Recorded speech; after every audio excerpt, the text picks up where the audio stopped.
The prayer this morning will be offered by the good delegate representing Prince George's and Charles County. Thank you, Madam Speaker. Let us pray. Lord, we come before you today, Lord, to say thank you, Lord. We thank you once again for another opportunity to be in your midst, Lord. We ask that you continue to strengthen and guide us, Lord. We ask that this meeting be held in decency and in order, Lord. We even ask for a special blessing for our families and those who are sacrificing to allow us to be here with us today, Lord. We're grateful and thankful in the mighty name we pray. Amen. Amen. Quorum call. Madam Speaker.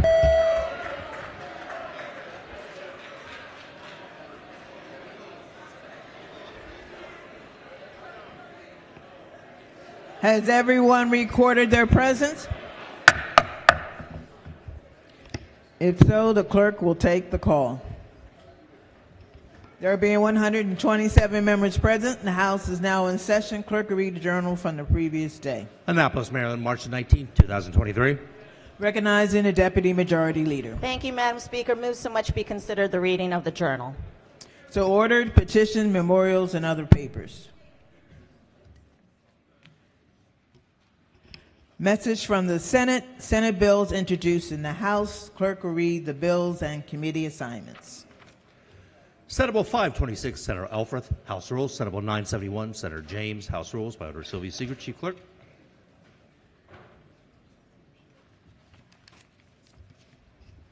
Okay, we have a couple of House resolutions that we're going to address now. Recognizing the delegate from Frederick. Montgomery. But this is not the name. Thank you, Madam Speaker. Madam Speaker, permission to use the delegates' names? Permission granted.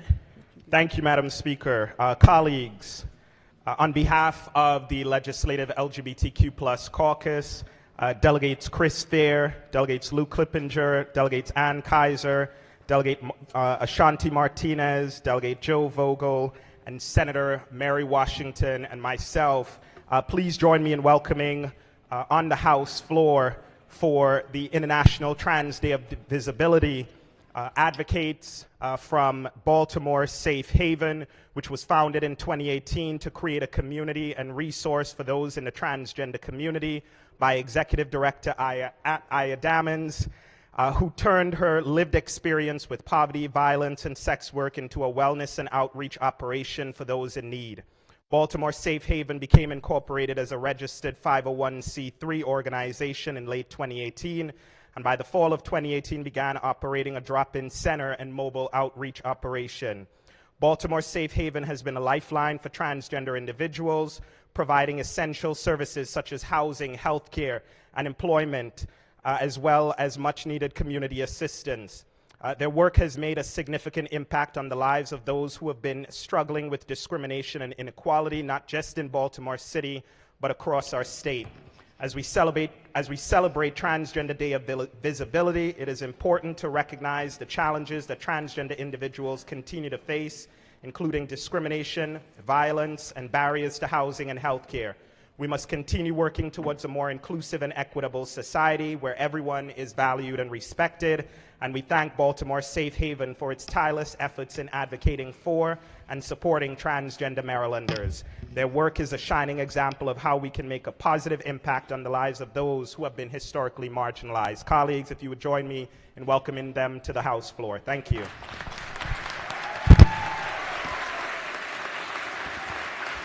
Will the reading clerk please read the resolution in full? Be it hereby known to all that the House of Delegates of Maryland offers its sincerest congratulations to Baltimore Safe Haven in recognition of your Transgender Day of Visibility, your unwavering commitment to serving the transgender community and create a more equitable society for all Marylanders.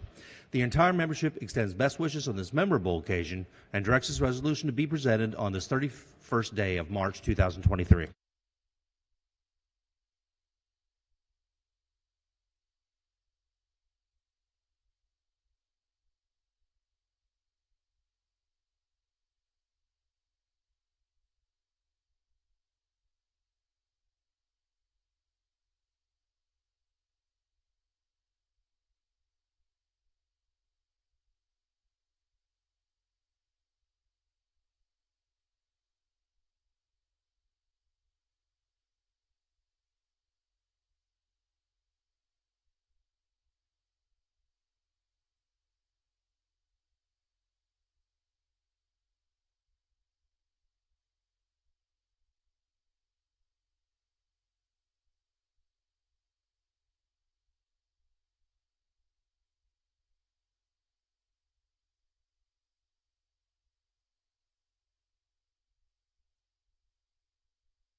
We have another group, individual to be recognized. And so I'm recognizing you keep changing people. The gentleman from Anne Arundel. Thank you, Madam Speaker. On behalf of Anne Arundel County colleagues today, I welcome to the floor the Glen Burnie High School varsity cheerleading squad that has had their best year to date. This fall season, they won both 4A regionals and 4A states, and in the winter season, also won the 4A regional and the 4A state championship again.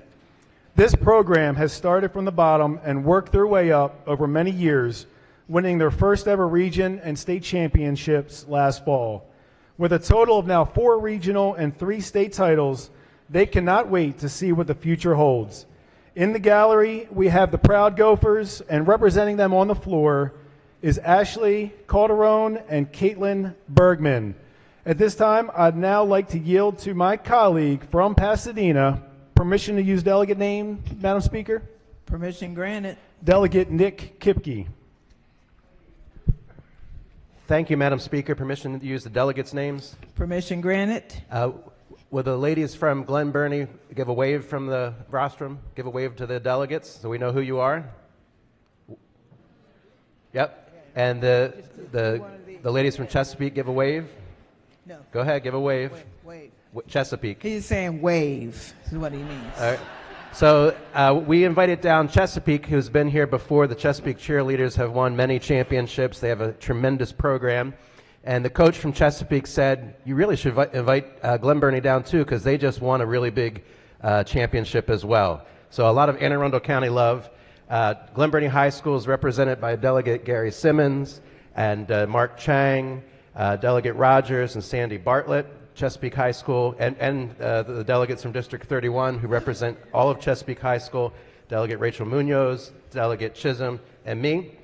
So the Chesapeake varsity cheer team had a huge success this school year.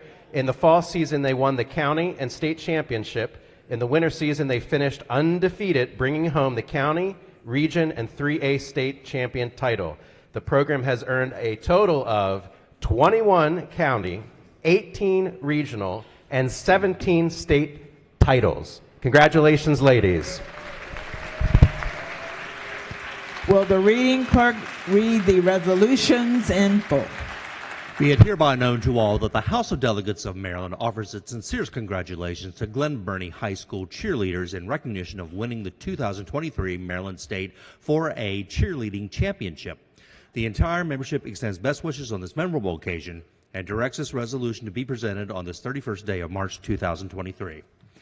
Be it hereby known to all that the House of Delegates of Maryland offers its sincerest congratulations to the Chesapeake High School cheerleaders in recognition of winning your 17th Maryland State Championship title. The entire membership extends best wishes on this memorable occasion and directs this resolution to be presented on this 31st day of March 2023.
Quorum call.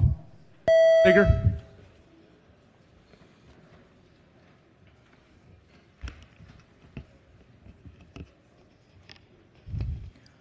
Clerk will take the call.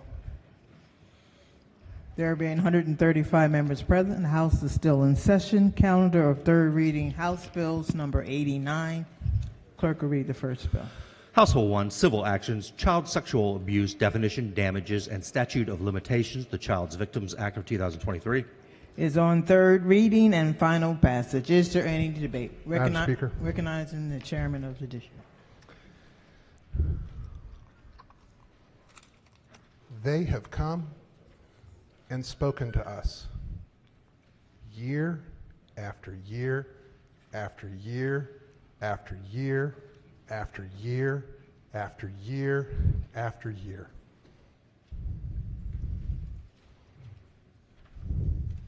It's up to us right now to take the next important step to make sure that we as a state acknowledge that these survivors are being heard, and they're being heard right now. To my friend from Charles County, we got this. Please vote green. Thank you, Madam Speaker. Madam Speaker. Gentleman from Anne Arundel. Thank you, Madam Speaker. Clearly I support the intent of this bill that's before us. It is clearly unconstitutional. I took an oath to honor the Constitution, and therefore I will be casting a red vote. Thank you. Minority Leader. Madam Speaker, I think that what my friend from Anne Arundel County just said is a good point, an interesting point. But I will simply say this. I don't say this as a Republican. This is not a partisan issue. There were people who will vote against this bill in good faith, as our friend from Anne Arundel County will. I don't know whether this bill is constitutional or not. Elements of it. I don't get paid to make those decisions. And really, at the end of the day, neither do all of us. We made an oath to uphold the Constitution, but we do not interpret very highly technical things like the statute of repose. So there will be people of good faith and good conscience who vote against the bill because of that perspective, but I hope no one views them differently because of this, because they abhor child sexual predators as much as anyone in the room. But for me, not as the minority leader, not as a Republican, just for me, I have to vote to give a chance to people who claim that they were harmed in the most horrific ways possible as children. As children. And I have to vote to allow organizations and institutions. I am not a faithful son of the Catholic Church. I don't have the faith, but the Catholic Church and its schools and its institutions meant a lot to me. And I think on the balance, they do a tremendous amount of good in this world, a tremendous amount. But if they are wrong about this, then they deserve, as anyone else does, to face those consequences. Thank you, Madam Speaker. Madam Speaker. Gentleman from Calvert. Thank you, Madam Speaker. Might surprise you, but I actually rise to support this bill for the same reason the minority leader said. A few years ago, the producers of The Keepers came to my parents' house and interviewed them for hours because there were very few pictures available of Father Maskell, who was my parish priest. And while I was not a victim, because I had a strong household with a two-parent family, at that time in the Catholic Church in Lansdowne, Madam Speaker, the church would confirm people in their home. And so my parents provided to the Keepers pictures of my childhood home with my sister, my little sister, getting confirmed. And that picture is kept all throughout the Keepers, if you've seen the series. Look, as a devout Catholic, it kills me in so many ways to see that this indeed happened. But it is true that Father Maskell did indeed engage in these acts, and it is true that he murdered a nun, and maybe others. As documented in the Keepers, these individuals deserve justice, in my opinion, and the only way to truly move forward as a body, as a state, but certainly the Catholic Church, in my opinion, is to make these individuals whole. There's no other way of rewarding them or awarding them or in some way giving them some sort of sense of justice. Lastly, I'll say this, the Catholic Church does enormous good. Some of the greatest universities in America are Catholic. The church does enormous good in private schools. Incredible, incredible work. So we don't in any way want this incredible, important institution to go away. But we also know that we must be critical thinkers and give these individuals justice. And so to all of the individuals who went to Lansdowne, actually was called St. Clement's Catholic, St. Clement's the first Catholic church, to all those who went there who were abused, to all those who went to Archbishop Keogh, many cousins who went there and who were abused. This bill is in their name, and it's about time it gets passed. Thank you, Madam Speaker. Recognizing the sponsor of the bill. Thank you, Madam Speaker. Colleagues, I spent the better part of 8-9 years fighting for this bill, but I've spent my entire life being chased by my demons. And when I hear about it being unconstitutional and that 10 other states have done it, arguments about a statute of repose that had zero legislative intent, nobody in this body meant to protect the church in perpetuity. It seems that certain institutions are valuing money over souls, and they're worried about saving more money than they are souls. I think the thing that hurt the most is to hear the church tell me that I am creating nothing but baseless hope. I'm a Christian. That's what the atheists say about us. Hope is what the church is supposed to provide. Hope is what the church is supposed to support. Instead, they want to villainize people that just want to give hope. There's nothing this bill is not going to undo anything that happened to me or any of the victims. It's not going to make you whole. You can't. And as you get older, I realize, unfortunately, that it's not going to get better. The reason the age of 52 is the age that people normally start talking about it is because they realize there is not going to be a sunny day. It's just going to continue to rain. I just want these people to understand that you are heard. You are not alone. For the individuals in this body, in this state house, your staff that have reached out to me over the years, dozens and dozens, and told me their story, shared with me something they won't share with anybody else, you were heard. This is a constitutional bill, but more than that, this is hope. This is what we're supposed to do. We let the courts decide, but we show our intent as a body on what we care about and what we value. Please vote green on this bill if you value people, if you value victims, if you want to just let them know for one moment that their suffering meant something more than just misery and pain. I implore you to please support this bill. Thank you. Madam Speaker, Gentlelady from Prince George's. I feel compelled to stand and to say me too. I stand and I say me too because as a person who was a victim, as a person who the church did not protect, and as a person who grew up with others who were not as fortunate as I am, it is always my statement and always my stance that if we stand as human beings with a desire to be of service to others and to help others, then as humankind, it is both our obligation to be both human and kind. I ask that you all support this bill. Thank you. Is there any further debate?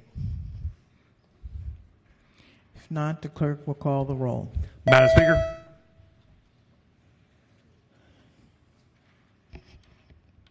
Has everyone recorded their vote? Does anyone care to change their vote? If not, the clerk will take the call. There being 132 votes in the affirmative, House Bill 1, having received a constitutional majority, is declared passed.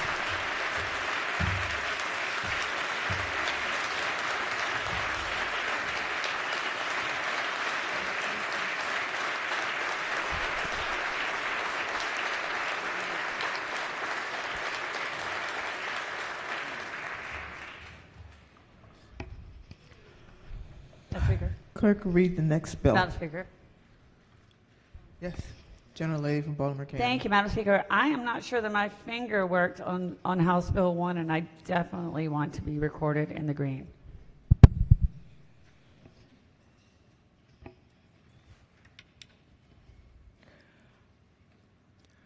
Clerk will read the bill. House Bill 480, Department of Veterans Affairs, Burial and State Veterans Cemeteries, Spouses and Dependents. Is on third reading and final passage. Is there any debate? If not, the clerk will call the roll. Madam Speaker.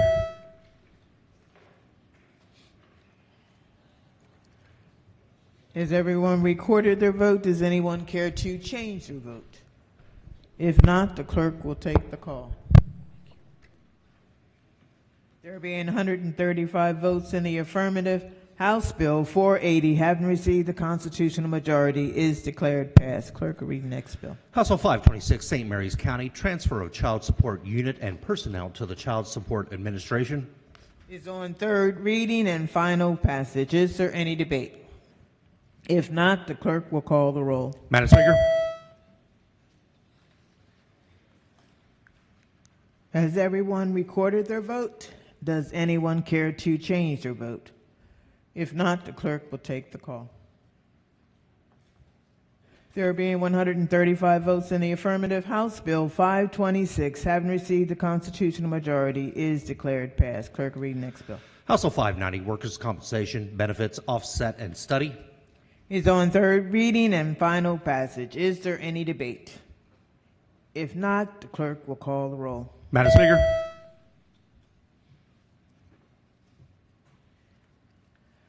Has everyone recorded their vote? Does anyone care to change their vote? If not, the clerk will take the call. There being 135 votes in the affirmative, House Bill 590, having received the constitutional majority, is declared passed. Clerk will read the next bill. House Bill 1066, Hate Crimes Commission on Hate Crime Response and Prevention Establishment. Is on third reading and final passage. Is there any debate? If not, the clerk will call the roll. Madam Speaker. Has everyone recorded their vote? Does anyone care to change their vote? If not, the clerk will take the call. There being 106 votes in the affirmative, House Bill 1066, having received the constitutional majority, is declared passed. Clerk will read the next bill. House Bill 1232, Health Occupations, Pharmacist, Administration of Vaccines. Is on third reading and final passage. Is there any debate? Recognizing General Lady from Hartford. Thank you, Madam Speaker. Body, I'm a little uncomfortable with the movement of this bill. It was a late filed bill. It did not get a full hearing. There was no opposition allowed orally for this bill. The bill was completely gutted and replaced by a simple extension of the current policy, which was put in place during COVID. I'll just explain to everybody exactly what the policy allows. The policy allows for a caregiver of a child to bring them to a pharmacy to be vaccinated. It does not specify a parent or legal guardian, so a person other than a parent or legal guardian could take a child to the pharmacy to receive a vaccine. The reason why this is problematic is because little bodies need different treatment than big bodies. Just like if you take your child to the PICU, there's a special team to insert their IV fluids. It can be incredibly difficult. Little bodies often react differently, and additionally, they don't always remember what they've already had done. I had a friend just a few weeks ago in a divorce situation where she had an appointment to get her child immunized, and then her ex-spouse took her child to have the child immunized with the same exact vaccines just a week before her appointment. The child could have very well been vaccinated twice within a 2-week time period. What we found with the original study that was supposed to come from this was that a significant portion of our providers in the state of Maryland, a significant portion, are no longer reporting to EmuNet. That means they are not inputting the data that they are supposed to be inputting so that practitioners know, has this vaccine already been given to this child? It used to be around 69% of people were using the system. Now it's below 49%. That's a huge decrease in our practitioners who are actually using this state-mandated system. That is really dangerous for children who are in divorce situations, very dangerous for children who are in foster care situations, and really harmful for parents who are busy and may not remember if they've already given their child the flu shot this season. We already have a huge amount of information for the state to continue to analyze. Currently, the up-to-date information is for 2020. That means we have 2021 and 22's full data that they can analyze to complete their study. That was supposed to be completed in January. They have finished the preliminary. It was came out in December. But we do not need to extend this potentially dangerous policy for another year. That data will take years for them to analyze. But children are being impacted right now by the failure of our providers to actually use the Immunet system as they are mandated to by state law. So I'm very uncomfortable with continuing this policy without the data being analyzed at this point. I do not think this bill should have moved without appropriate public input and opposition, and so I will be a strong red vote on this bill today. Recognizing the Vice Chair of the committee. Thank you, Madam Speaker, for the opportunity to speak to this.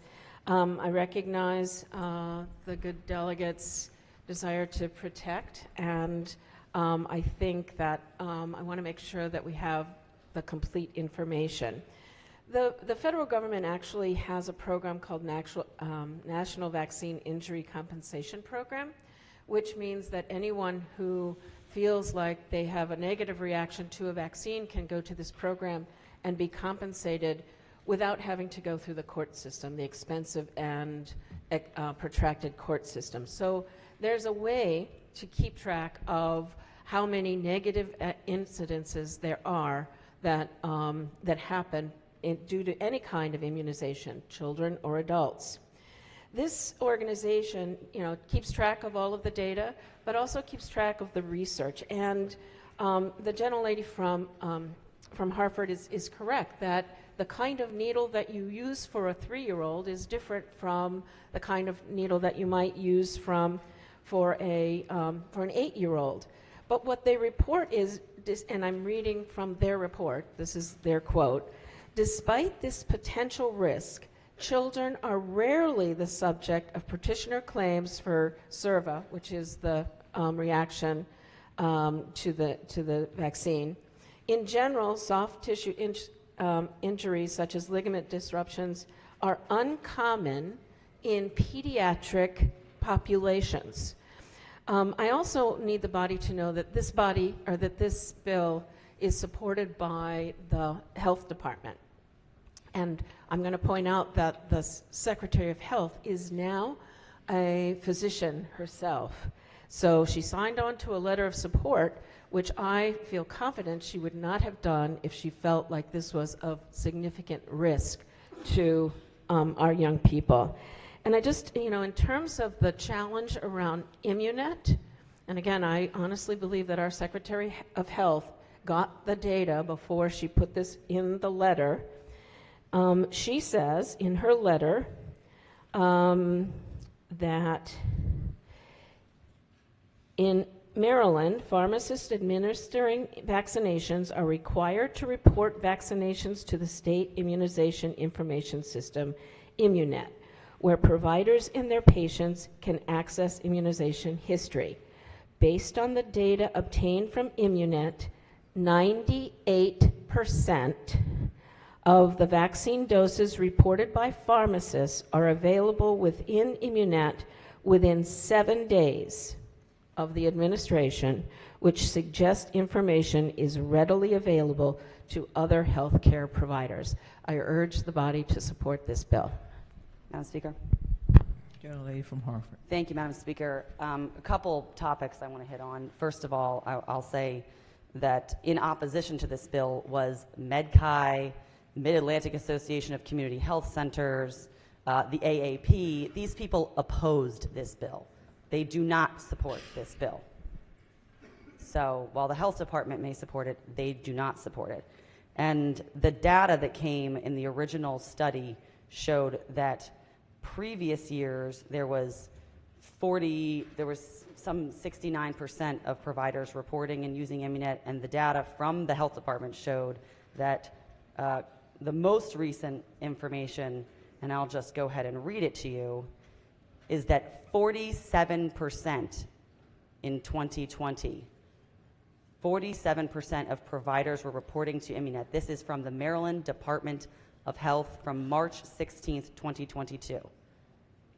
So I don't know what 90% is, but it's, according to the health department, directly reading from them, 2020, 47%. 18 was 66%. We went up a little bit in 19 to 69%. And then in 20, providers dropped off using the system. This is from the health department. On the topic that she touched on to do with injury, there's sort of two things that the federal government does. One is they have the vaccine injury compensation program. The other thing they do is the VAERS system, which is a passive reporting system. So if you have an injury or your child has an injury that you're aware of, you tell your doctor or a nurse and they can input into the system. The vaccine injury compensation program that she touched on, that she said was a no-cost compensation program. Let me tell you about one Maryland woman who had the excruciating pain of going through that system for the compensation of the death of her child. Her child was killed by the HPV vaccine. It took her more than 7 years in this federal court system to finally get compensation for her dead child. She got $250,000. That's the max you get for having your child killed. So it's not an easy program to go through. I pray that no one on this floor ever knows anyone that has to, because it would make some of the litigation that some of us have gone through in our lives seem really insignificant. It is not a good program. It is not effective. And the vast majority of people from medical organizations that came in on this bill came in opposed to it. Is there any further debate? If not, the clerk will call the roll. Madam Speaker. Has everyone recorded their vote? Does anyone care to change their vote? If not, the clerk will take the call. There being 105 votes in the affirmative, House Bill 1232, having received the constitutional majority, is declared passed. Report of the Committee on Appropriations, report number 17. Clerk will read the bill. House Bill 201, Maryland Consolidated Capital Bond Loan of 2023. Favorable amendments. Amendment number 1. Recognizing the Vice Chair of the Committee. Thank you very much, Madam Speaker and members of the House of Delegates. The House Appropriations Committee has completed its review of House Bill 201, the fiscal 2024 capital budget of the state of Maryland, and presents its report to you today. Madam Speaker, permission to use the delegates' names? Permission granted. With the assistance of the Appropriations Chair, Delegate Ben Barnes, and my Vice Chair, Delegate Janice Lewis, and my fellow subcommittee members, the Appropriation Committee was able to efficiently and equitably develop the capital budget before you today. I would also like to thank Michelle Lambert, staff for the Appropriations Committee, staff of the Office of Policy Analysis, specifically Emily Haskell, Madeline Miller, and Matt Klein, and your staff, Madam Speaker, for their guidance in creating a capital budget that serves every corner of this state. The capital budget is one of Maryland's largest job creation, infrastructure, and community investment programs. Funding in this capital budget would create and maintain tens of thousands of direct and indirect jobs and leverage approximately $2 billion of local and private funds throughout the state's capital spending. Each session, our committee takes actions to ensure that the capital budget is affordable under the state's debt affordability limits. This year was no exception. The level of debt authorized in the capital budget is well within these limits. However, An emerging structural deficit projected to be more than $1 billion by fiscal 2027, combined with a nearly $500 million revenue write-down this session, made for a more difficult budget problem than we envisioned this fall. The more difficult fiscal situation does not change our goal to do the most we can to help Marylanders all across the state. The committee's fiscal 2024 capital spending plan, including this capital budget, does that, providing $1.2 billion in general obligation bond fund proceeds, $477 million of revenue bonds, including $477 million through the Built to Learn program, just under $1.3 billion of general fund pay-go, and another $1.3 billion of special and federal fund pay-go, for a total capital program of $4.3 billion, excluding the transportation program, which provides another $2.7 billion. The committee is proud of its efforts in creating this capital budget and looks forward to your favorable consideration. If I may, Madam Speaker, I will now turn to the materials found on the floor system. First, the reporting of the House Appropriations Committee explains the amendments recommended by the committee. Each amendment is numbered in our report. The report includes reductions, a few additions, budget bill language, and committee narrative, all listed in the order in which the projects are listed in the budget bill.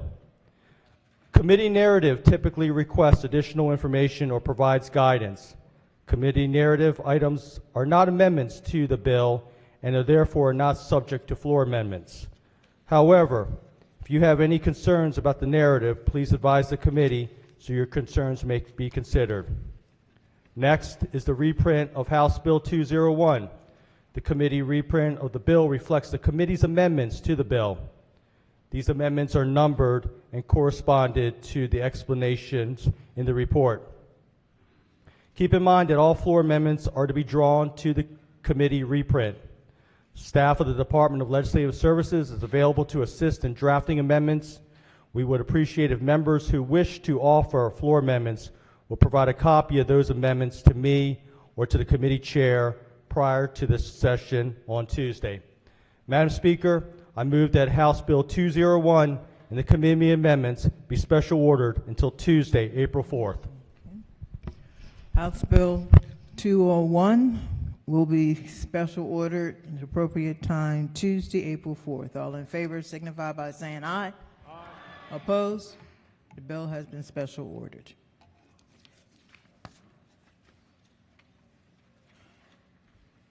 Report of the Committee on Health and Government Operations, report number 23. The clerk will read the first bill. Senate Bill 449, Maryland Audiology Hearing Aid Dispensing Speech Language Pathology and Music Therapy Act, definitions and application. Favorable. Question for the House is the adoption of the favorable report. All in favor signify by saying aye. Aye. Opposed? The ayes have it. The favorable report is adopted. Are there any amendments to the bill or to its title? Hearing none, the bill is ordered to pass to third reading. Clerk, read next bill. Senate Bill 509, Healthcare Facilities, Nursing Homes, Acquisitions and Licensure. Favorable. Question for the House is the adoption of the favorable report. All in favor signify by saying aye. Aye. Opposed? The ayes have it. Favorable report is adopted. Are there any amendments to the bill or to its title? Hearing none, the bill is ordered passed for third reading. Clerk, read next bill. Senate Bill 515, Health Insurance, Step Therapy or Fail First Protocol Revisions. Favorable. Question for the House is the adoption of the favorable report. All in favor signify by saying aye. Aye. Opposed? The ayes have it. Favorable report is adopted. Are there any amendments to the bill or to its title?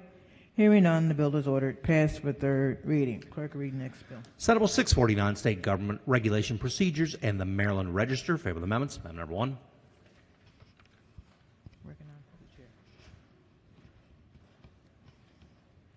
Recognizing the floor leader. Thank you, Madam Speaker. Move so much to be considered reading of the amendments. So ordered. Amendment number 1 is technical. Amendment number 2 requires notifications, withdrawal, and resubmission of altered proposed regulations only when the change is substantial, differs from the original text, requires a unit to provide notification of non-substantial, and if OAG council determines that the change is not substantial, requires that the unit to withdraw and resubmit the proposal regulation. Amendment number 3 requires DSD, rather than do it, to develop and maintain an electronic filing system and report on the status of the development and deployment of the system, and makes a technical correction.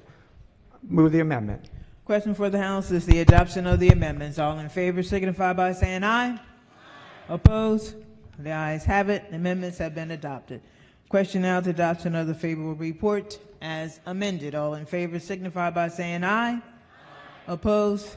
The ayes have it. Favorable report is adopted. Are there any additional amendments to the bill or to its title? Hearing none, the bill is ordered past the third reading. Clerk, read next bill. Senate Bill 665, Assisted Living Programs, Unlicensed Programs, Resident Abuse, Exploitation, and Neglect. The Senator Dolores Kelly, Residents of Unlicensed Programs Protection Act. Favorable. Question for the House is the adoption of the favorable report. All in favor signify by saying aye. Opposed? The ayes have it. Favorable report is adopted. Are there any additional amendments to the bill or to its title? Hearing none, the bill is ordered passed for third reading. Report of the Committee on Economic Matters, report number 21. Clerk will read the first bill. House Bill 793, Offshore Wind Energy State Goals and Procurement, Promoting Offshore Wind Energy Resources Act. Favorable amendments. Amendment number 1. Madam Speaker. Recognizing floor leader. Thank you, Madam Speaker. Move so much to be considered the reading of the amendments. So ordered. Amendment number 1 is technical. Amendment number 2 provides intent language relating to requirements for obtaining federal benefits under IIJA and IRA, including labor and domestic content provisions. Incorporates language to obtain those benefits in substantial provisions on permitting and construction of offshore wind and transmission facilities. Requires PSC to work with PJM Interconnections to study and permit offshore wind transmission and related facilities with regional benefits. Authorizes existing developers to obtain only a certain share of federal benefits necessary to sustain their projects in the current economic climate. Clarifies processes for the PSC to select and permit certain offshore transmission facilities. Requires a disparity study for certain offshore wind projects. Adds language on businesses that qualify under the Federal Disadvantaged Business Enterprise Program, and makes conforming and clarifying changes. Move the amendments, Madam Speaker. Question for the House is the adoption of the amendments. All in favor signify by saying aye. Opposed? The ayes have it. The amendments have been adopted. Question now is adoption of the favorable report as amended. All in favor signify by saying aye. Opposed? The ayes have it. Favorable report is adopted. Are there any additional amendments to the bill or to its title? Gentleman from Eastern Shore. Thank you, Madam Speaker. Could the floor leader rise for a moment? Floor leader. Yes, thank you. Would you be open to special order on this for the purpose of an amendment? That's fine, if you could just share the amendments in advance. Absolutely. Thank you. HB 793 will be special ordered until the appropriate time tomorrow. All in favor signify by saying aye. Huh? I'm sorry, Monday. Don't come Saturday. Monday.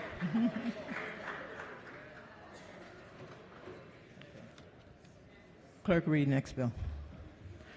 House Bill 1035, Electric Companies, Gas Companies, and the Department of Housing and Community Development, Energy Efficiency and Conservation Plans. Favorable amendments. Amendment number 1.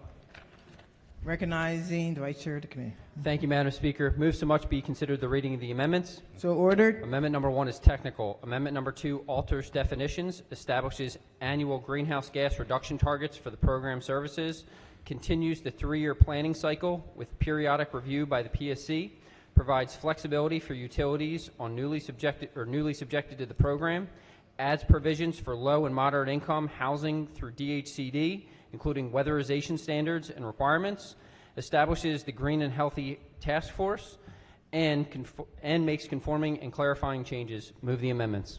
Question for the House is the adoption of the amendments. All in favor signify by saying aye. Opposed? The ayes have it. The amendments have been adopted. Question now is adoption of the favorable report as amended. All in favor signify by saying aye. Opposed? The ayes have it. Favorable report is adopted. Are there any additional amendments to the bill or to its title? Recognizing the gentlelady from Belmont. Thank you, Madam Speaker. I have another floor amendment. It's Amendment 903028/1. Amendment number 1. The amendment simply says the Department of Housing and Community Development shall ensure for any whole home retrofits associated with weatherization provided or developed under the plan that there is a single point of contact for low and moderate income residential households, and the services are offered in any language needed by the low and moderate income residential households. I move the amendment. Recognizing the Vice Chair. Thank you, Madam Speaker. The committee will accept this amendment as friendly. Okay. Question for the House is the adoption of the amendment. I still got to say it. All in favor signify by saying aye. Opposed? The ayes have it. The amendments have been adopted. Are there any additional amendments to the bill to its title? Recognizing the Minority Leader. Thank you, Madam Speaker.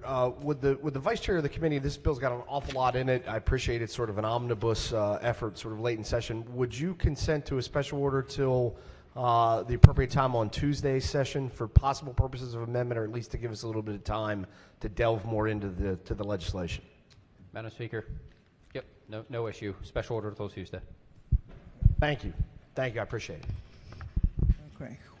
The question for the House is to special order House Bill 1035 to the appropriate time on Tuesday. All in favor signify by saying aye. Opposed? The bill will be special ordered. Clerk will read next bill. Senate Bill 62, Land Use Public Service Companies, Pollinator-Friendly Vegetation Management, and Utility-Designated Pollinator Areas. Favorable. Question for the House is the adoption of the favorable report. All in favor signify by saying aye. Opposed? The ayes have it. The favorable report is adopted. Are there any amendments to the bill or to its title? Hearing none, the bill is ordered, passed for third reading. Clerk will read next bill. Senate Bill 781, Offshore Wind Energy State Goals and Procurement, Promoting Offshore Wind Energy Resources Act. Favorable amendments. Amendment number 1. Recognizing the floor leader. Thank you, Madam Speaker. Move so much to be considered the reading of the amendments. So ordered. Amendment number 1 is technical. Amendment number 2 conforms the bill to the House bill that we just adopted amendments for. Move the amendments. Question for the House is the adoption of the amendments. All in favor signify by saying aye. Opposed? The ayes have it. The amendments have been adopted. Question in the House adoption of the favorable report as amended. All in favor signify by saying aye. Opposed? The ayes have it. Favorable report is adopted. Are there any additional amendments to the bill or to the title? Gentleman from Eastern Shore. Thank you, Madam Speaker. And the floor leader, once again, if you would rise. Floor leader. If we could special order this as well, in my confidence that you would be open to my amendment on the House bill, I'd like to keep the two in the same posture, so if you could special order this to Monday as well. That's fine. Thank you. Question for the House is special orders SB 781 to the appropriate time on what did you say? Monday. Okay. All right. All in favor signify by saying aye. Opposed? The bill has been special ordered to Monday. Report of the Committee on Environment and Transportation, report number 17. Clerk, read the first bill. Senate Bill 320, Natural Resources Wildlife Advisory Commission, membership. Favorable.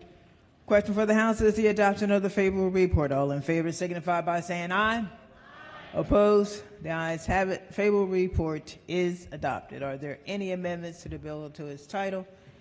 Hearing none, the bill is ordered past the third reading. Clerk will read the next bill. Senate Bill 634, Natural Resources Oyster Inspection and Severance Taxes, increase. Favorable.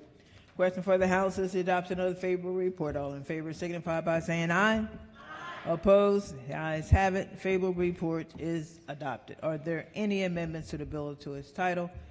Hearing none, the bill is ordered passed for third reading. Clerk will read the next bill. Senate Bill 746, Mobile and Manufactured Homes, Relocation Plans and Sales of Communities, Manufactured Housing Modernization Act of 2023. Favorable.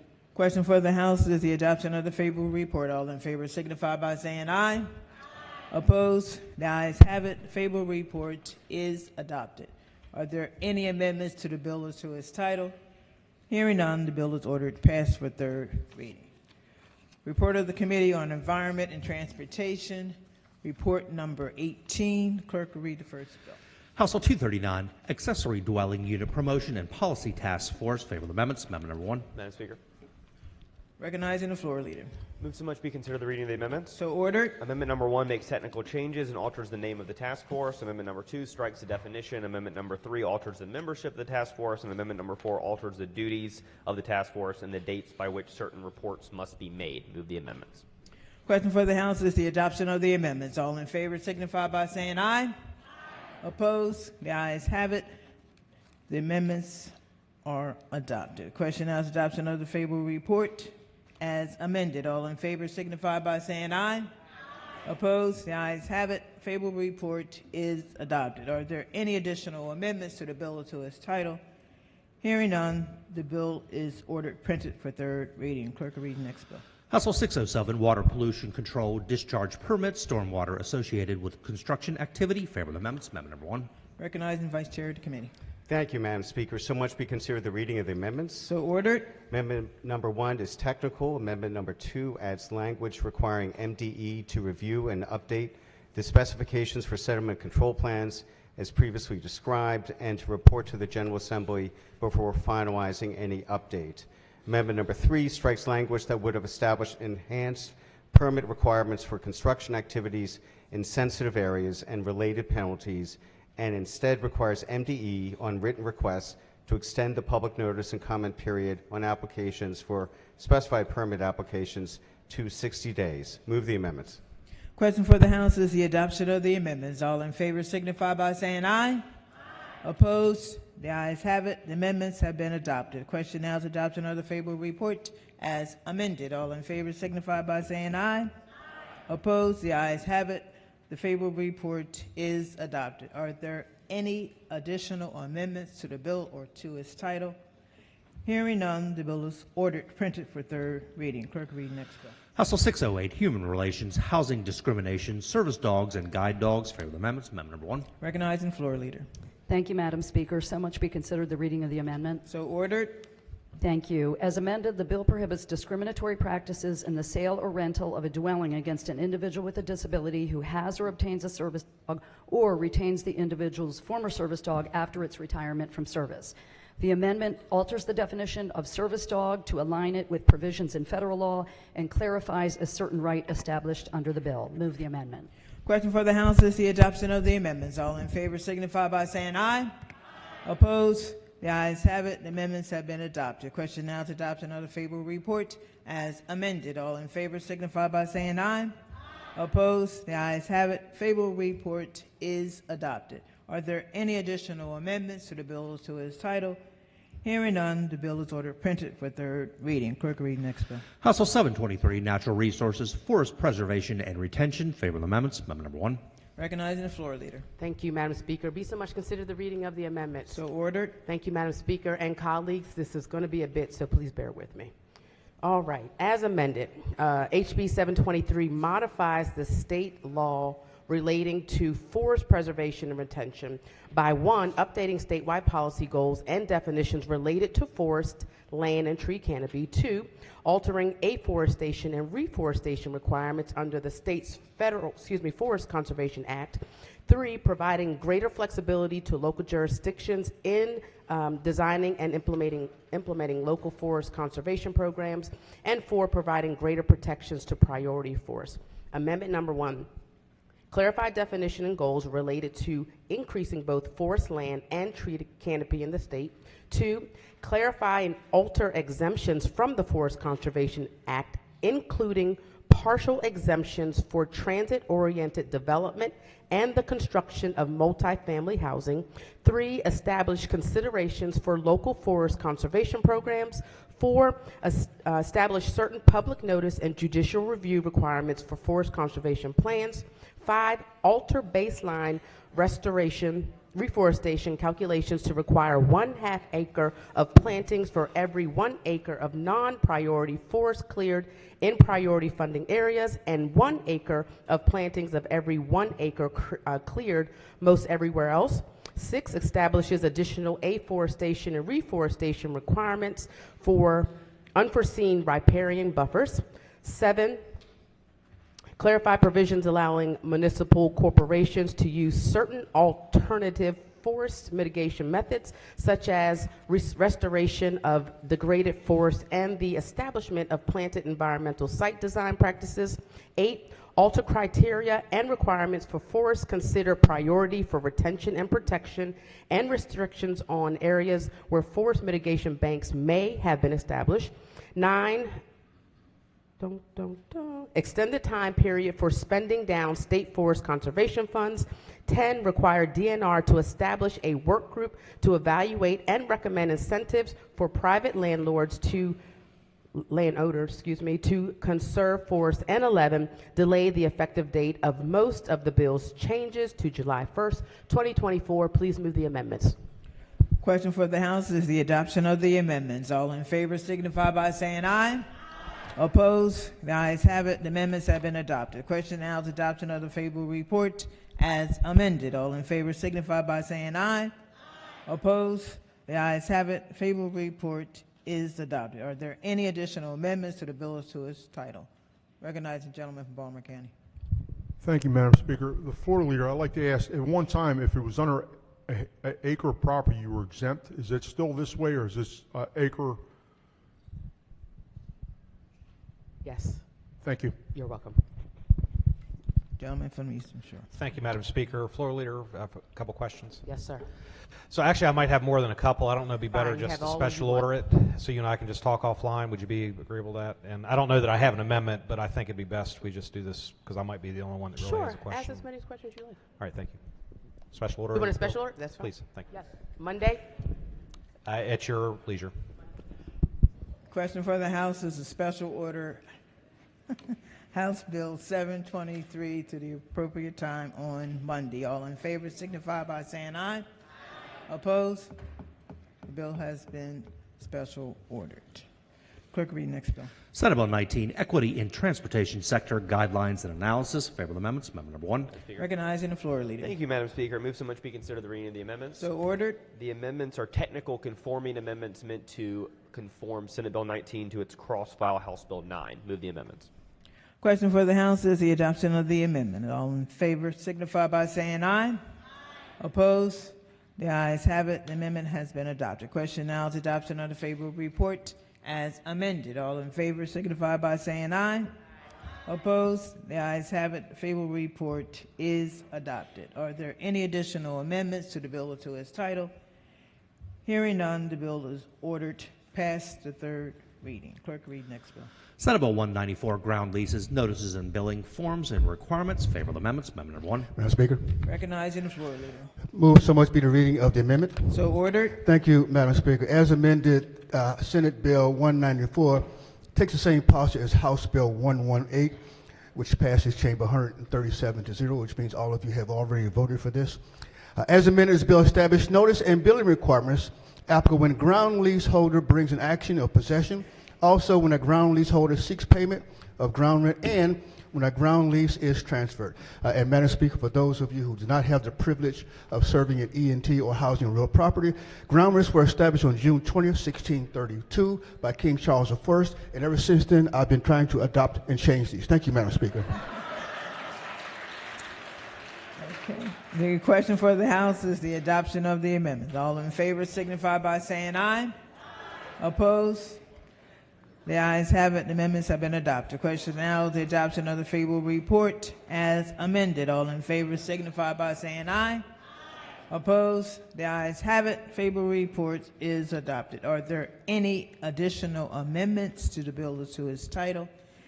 Hearing none, the bill is ordered past the third reading. Clerk, read next bill. Senate Bill 382, Accessory Dwelling Unit Policy Task Force. Favorable amendments. Amendment number 1. Recognizing the floor leader. Thank you, Madam Speaker. Move so much be considered the reading of the amendments. So ordered. The amendments conform the Senate bill to the House bill that we just passed the amendments for about 5 minutes ago. Move the amendments.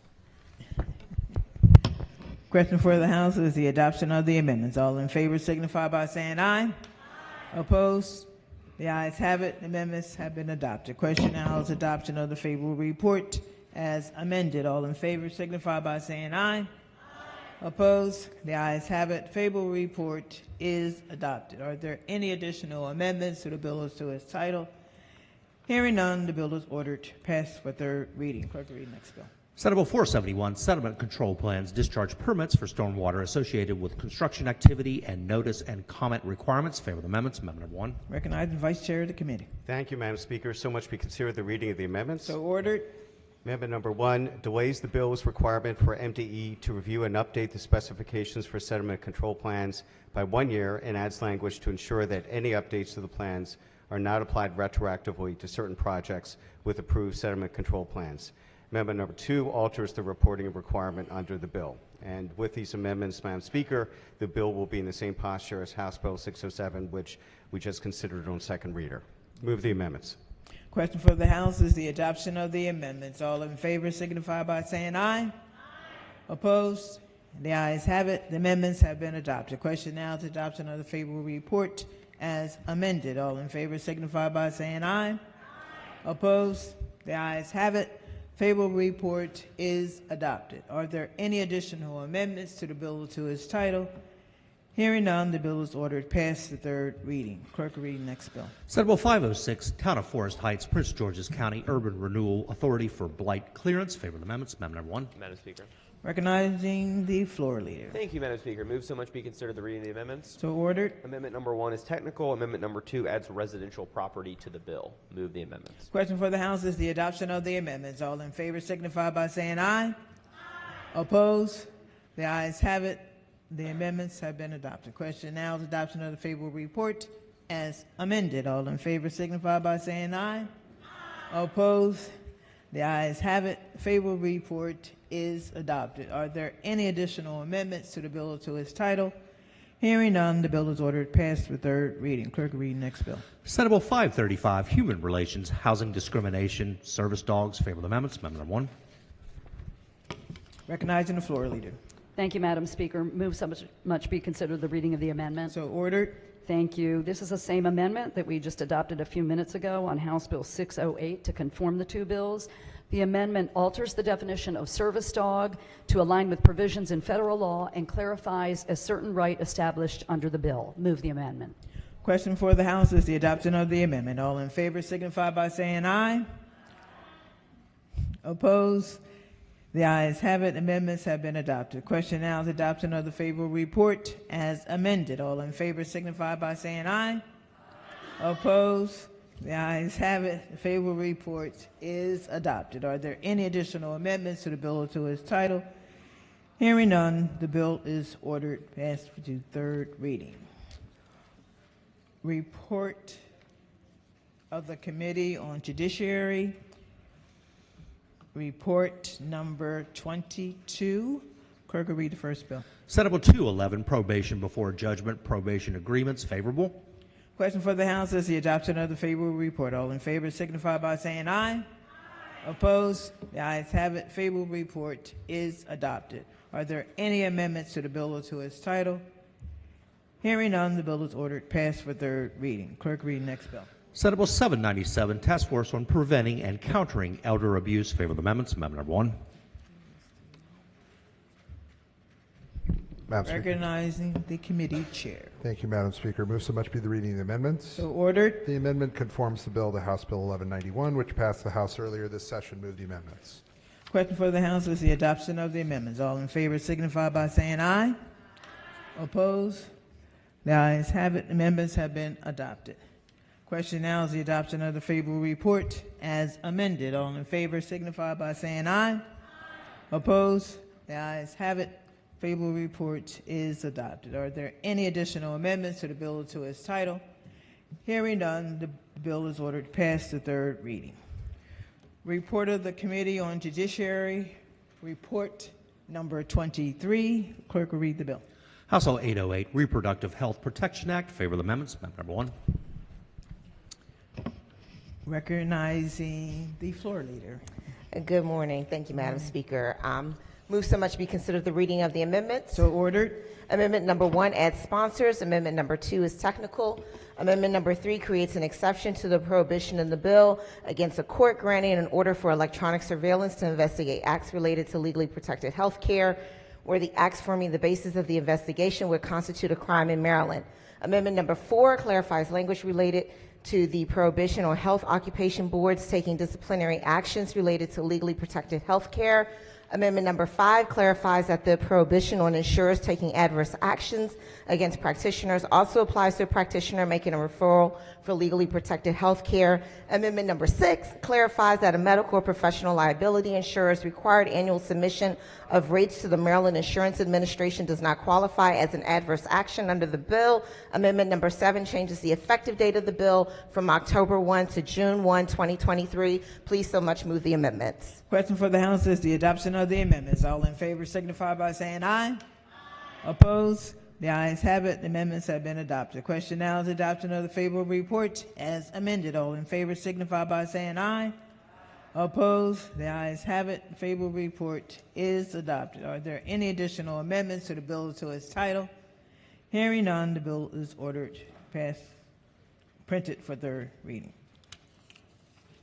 Report of the Committee on Ways and Means, report number 23.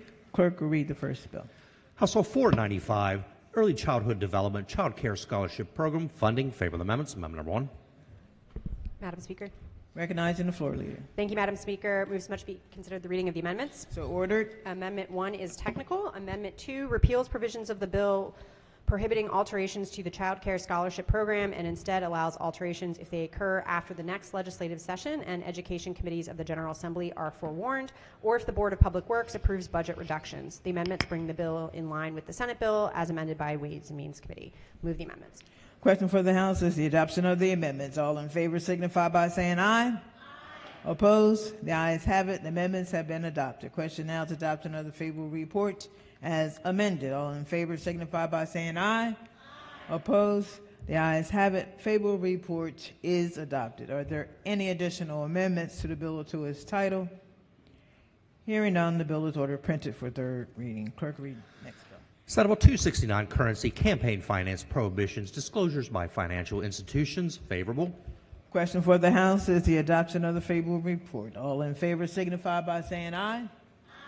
Opposed? The ayes have it. Favorable report is adopted. Are there any amendments to the bill or to its title?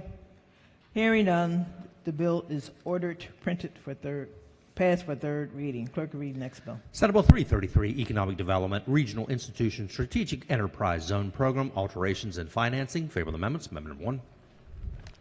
Madam Speaker. Yes, recognizing floor leader. Thank you, Madam Speaker. Moves much be considered the reading of the amendments. So ordered. Amendment number 1 is technical. Amendment number 2 conforms the bill to its cross-file by maintaining the limit on the number of zones that may be designated in a single county or municipality. Move the amendments. Question for the House is the adoption of the amendments. All in favor signify by saying aye. Opposed? The ayes have it. The amendments have been adopted. Question now is adoption of the favorable report as amended. All in favor signify by saying aye. Opposed? The ayes have it. The favorable report is adopted. Are there any additional amendments to the bill or to its title? Hearing none, the bill is ordered past the third reading. Clerk will read the next bill. Senate Bill 350, Early Childhood Development Child Care Scholarship Program Alterations. Favorable amendments. Amendment number 1. Floor leader. Thank you, Madam Speaker. Moves much be considered the reading of the amendments. So ordered. Amendment number 1 is technical. Amendment number 2 includes freezes in child care scholarship enrollment among the program alterations that the State Department of Education cannot make without warning. The amendment also requires that the 4 education committees of the General Assembly be notified about proposed program changes. With these amendments, the bill is brought in line with the House bill, as I just described a minute ago. Move the amendments. Question for the House is the adoption of the amendments. All in favor signify by saying aye. Opposed? The ayes have it. The amendments have been adopted. Question now is adoption of the favorable report as amended. All in favor signify by saying aye. Opposed? The ayes have it. Favorable report is adopted. Are there any additional amendments to the bill or to its title? Hearing none, the bill is ordered past the third reading. Clerk will read the next bill. Senate Bill 354, Income Tax Checkoff Maryland Veterans Trust Fund. Favorable. Question for the House is the adoption of the favorable report. All in favor signify by saying aye. Opposed? The ayes have it. The favorable report is adopted. Are there any amendments to the bill or to its title? Hearing none, the bill is ordered passed to third reading. Clerk will read the next bill. Senate Bill 549, Economic Development Build Our Future Grant Pilot Program and Fund Innovative Economy and Infrastructure Act of 2023. Favorable. Question for the House is the adoption of the favorable report. All in favor signify by saying aye. Opposed? The ayes have it. Favorable report is adopted. Are there any amendments to the bill or to its title? Hearing none, the bill is ordered to pass the third reading. Clerk, read next bill. Senate Bill 552, Family Prosperity Act of 2023, favorable. Question for the House is the adoption of the favorable report. All in favor signify by saying aye. Opposed? The ayes have it. The favorable report is adopted. Are there any amendments to the bill or to its title? Hearing none, the bill is ordered to pass the third reading. Clerk, read next bill. Senate Bill 553, Income Tax Subtraction Modification for Military Retirement Income, Keep Our Heroes Home Act, favorable. Question for the House is the adoption of the favorable report. All in favor signify by saying aye. Opposed? The ayes have it. Favorable report is adopted. Are there any amendments to the bill or to its title? Hearing none, the bill is ordered past the third reading. Clerk, read next bill. Senate Bill 624, Income Tax Automated External Defibrillator Tax Credit, Joy Shays Act, favorable. Question for the House is the adoption of the favorable report. All in favor signify by saying aye. Opposed? The ayes have it. Favorable report is adopted. Are there any amendments to the bill or to its title? Hearing none, the bill is ordered past the third reading. Special order calendar number 41. Clerk will read the bill. House Bill 230, Department of the Environment, Zero Emission Medium and Heavy Duty Vehicles Regulations, Clean Trucks Act of 2023. Favorable report is amended and adopted. Recognizing the minority leader. Thank you, Madam Speaker. There are several amendments for consideration on this bill. If I could, I'd like to yield to the gentleman from Ocean City for the offering of his amendment first in that sequence. Thank you. Gentleman from Eastern Shore. Thank you, Madam Speaker. I have an amendment at the desk. Amendment number 213. I need glasses. 8271-1. Amendment number 1. Thank you, Madam Speaker. So much be considered the reading of the amendment. So ordered. Thank you. So basically, what this will do is require that the department adopt regulations establishing requirements for manufacturers of electric vehicles sold in the state to certify that all raw materials and components of the batteries used in the electric vehicles that were extracted and produced by workers operating in compliance with federal labor and environmental laws. And the reason why I make this amendment, we've heard on the floor about the raw materials needed in these batteries, and until you really look into it, you don't realize how problematic some of the policy may be. You know, our U.S. manufacturers of electric vehicles are spending billions of dollars on plants to produce batteries. However, the material from these batteries are mined in Congo and often by children. There's various studies to back that up. So now we're talking about medium and light-duty trucks. It's something I wasn't aware, and it makes sense. The bigger the vehicle, the bigger the battery. So we're talking about an electric vehicle for a truck, a light truck, a 9,000-pound vehicle. That would take a 2,900-pound battery, lithium-ion battery, to propel that vehicle 329 miles. It's about a third as efficient as a passenger vehicle, which can travel over 500 miles using a battery half that size.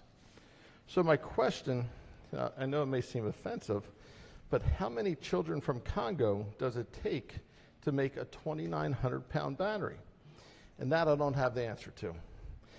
But for these reasons, I ask you to move the amendment, Madam Speaker. Question for the House. Vice Chair of the Committee. Thank you, Madam Speaker. I appreciate getting an advance copy of this amendment, but I would urge the House to oppose it. The amendment refers to all raw materials and components of the batteries. As the gentleman said, this is a large item of the battery in heavy-duty truck.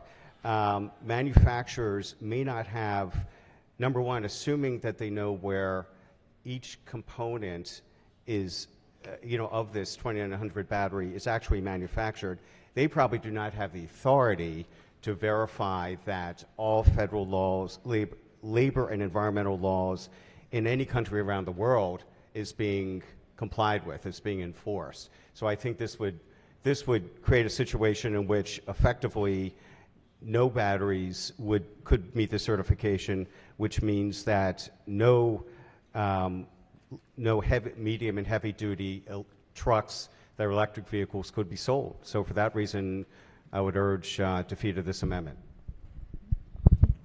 Maker of the amendment.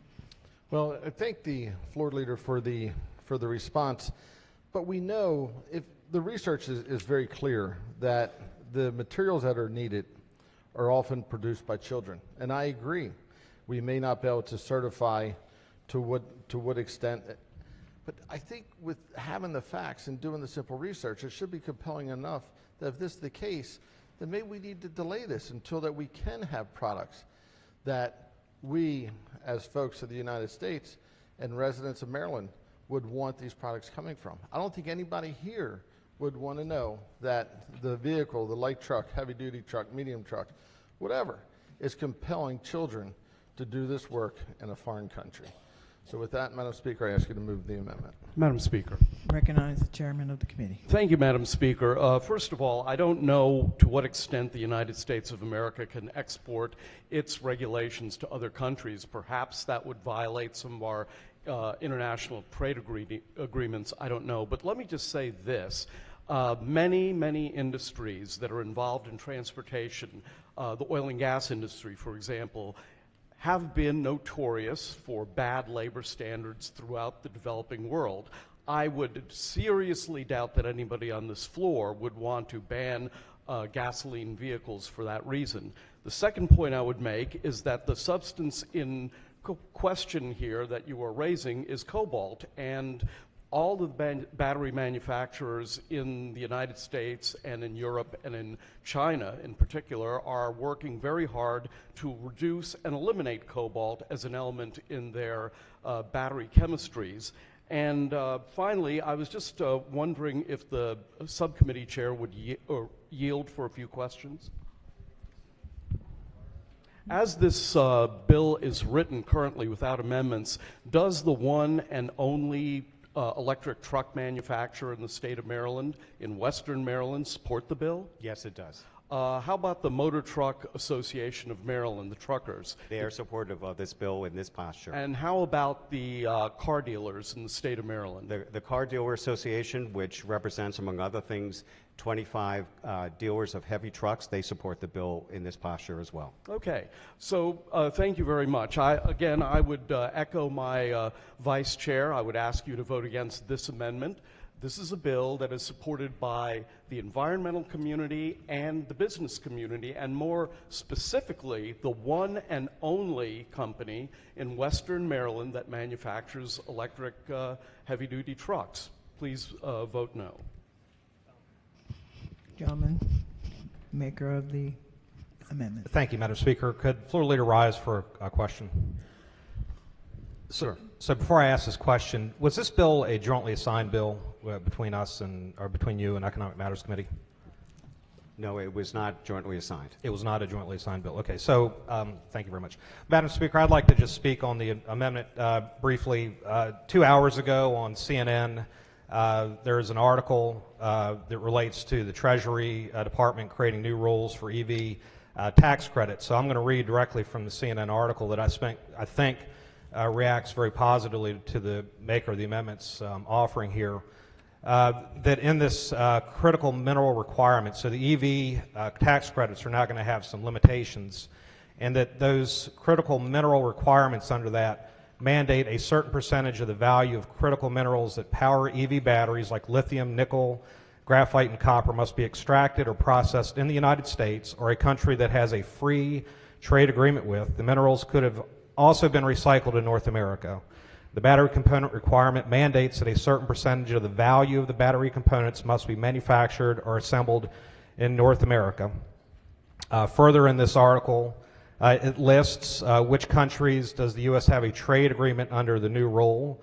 21 countries will have free trade agreements on critical minerals with the United States, Australia, Bahrain, Canada, Chile, Colombia, Costa Rica, Dominican Republic, El Salvador, Guatemala, Honduras, Israel, Jordan, Korea, Mexico, Morocco, Nicaragua, Oman, Peru, Panama, Singapore, and Japan. So, Madam Speaker, I'm not going to read the article. I'd encourage everyone here to do just that. But the article is posturing a challenge. Because if the Treasury Department's going to issue a tax credit and then limit your ability to take a full $7,500 tax credit, it's going to be based on, are these manufacturers sourcing these rare earth minerals in a country that has a free trade agreement. I think the maker of the amendment is bringing in the amendment basically on the same day or within hours of the federal government asking and then answering this same question, that we should not be supporting countries that do not have labor standards that match our country's intentions. So when you accept the maker of this amendment's posture, you are accepting what's happening under the Biden administration in the Treasury Department today. I'm limited because I think that the debate on the CNN article goes to a back and forth, which is if the Biden administration says that we have to have this, and for you to get your full $7,500 tax credit, we need manufacturers to certify that their batteries are being produced by minerals from these free trade countries, and the manufacturers are saying, well, we don't either know whether or not these minerals come from all free trade agreement countries, or we know that we don't, and therefore to comply with the new rule that's in place right now, that we may not have any products in our country that can match that. Take the maker of the amendment's amendment, because at the same time the state of Maryland should be aligning with the Biden administration's role here. I think our minority party has often said that we've got real concerns about how quickly we are moving forward with battery technology from a safety standpoint, how we're going to deal with it from a manufacturing standpoint. Is our country willing to compromise on some basic free trade and labor standards that we expect from other countries to be able to meet our goals for battery technology, both in storage and for these cars? And I think the maker of the amendment said that we are moving very quickly. These batteries, I was at the Detroit Auto Show this fall, and I saw firsthand what I view to be the future of these heavy-duty trucks. They're huge. These batteries are humongous. They're not the size of a Tesla battery. And I'll just leave you with this. Read the article. I think it's very relevant in its current events on this issue. The maker of the amendment brings us at the right time, and we should stand firm with the standards that should come with advancing these technologies. So I support the amendment. Yes, Vice Chair of the committee. Madam Speaker, just to follow up, I appreciate the delegates' points about the guidance that's being issued today by the Treasury Department. But as I read the newspapers, it says that this guidance applies to vehicles eligible for the $7,500 tax credit authorized under the Inflation Reduction Act. Those are electric vehicles, basically passenger vehicles.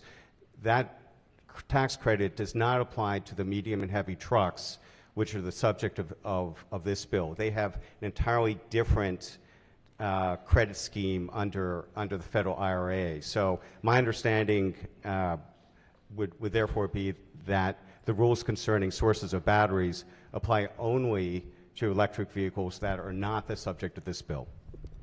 Maker of the amendment. Thank you, Madam Speaker. My point in raising this issue is to not talk about the tax credit. It was talk about the policy that the Biden administration under the Treasury is limiting the ability of the tax credit and why they're doing it. This isn't a question as to whether or not there's a tax credit on heavy-duty vehicles. The question is, do we agree with the Biden administration and the Treasury Department that we've got some problems with how we source these rare earth minerals?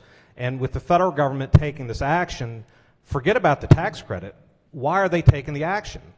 And it's the same reason and the rationale why the maker of this amendment is asking you to accept the amendment, which is we should care about what it is we're doing when we source rare earth minerals. I support the amendment.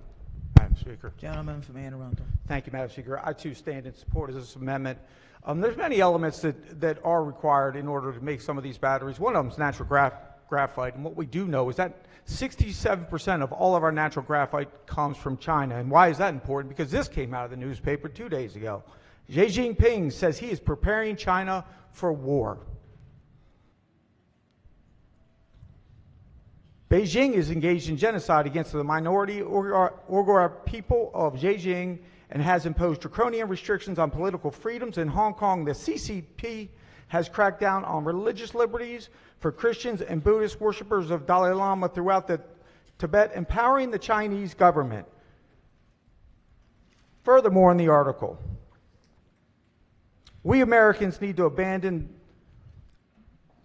those policies that promote dependence on China and embrace policies that will make us energy independent and not reliant on communist countries. We all stood here as a unified unit a year ago when Russia attacked Ukraine. It was the right thing to do, but you know what we've done? We put together two of the most powerful countries in the world with their missiles and their eyes set on America, China and Russia. I'm not the only one saying it. It's not just conservative newspapers. We are in a critical time, and one of our sworn enemies that would like to do nothing else but take this country down, we're going to go begging them for these elements to make these batteries. With that, I push the amendment, Madam Speaker. Is there any further debate on the amendment? The question for the House is the adoption of the amendment. All in favor signify by saying aye. Aye. Opposed? No. Roll call. Madam Speaker.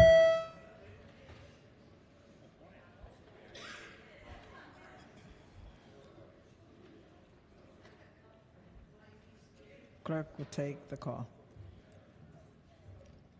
The amendment fails. Are there any additional amendments to the bill to its title? Recognizing the minority whip. Thank you, Madam Speaker. I have an amendment at the desk. The amendment number is 523920. Amendment number 1. So just to build the foundation of this amendment, as I understand it, the bill has two components. Two-part bill. The first part, as mentioned earlier, is not the part I have an issue with, and that part is preparing a needs assessment to see if Maryland can sustain the big changes for electric vehicles, infrastructure, grid, impact on the community, etc. That's probably the part that the manufacturers support, the dealers support, and that's probably why they changed their opposition to this bill to a more favorable with amendment part. Needs assessment, that's a good part. I can agree with that part. What my amendment does, it deals with the other part. So this bill has an and in between two parts. The first part, which I just elaborated on, was the needs assessment. The other part is the part dealing with incorporating California's Air Resources Board Advanced Clean Trucks regulations. So one part's a needs assessment, one part is we're adopting California's standard. And why that is significant, because if you go to California's website, they illustrate what Maryland has to comply with. Again, this is a shall. This isn't a may, it's a shall.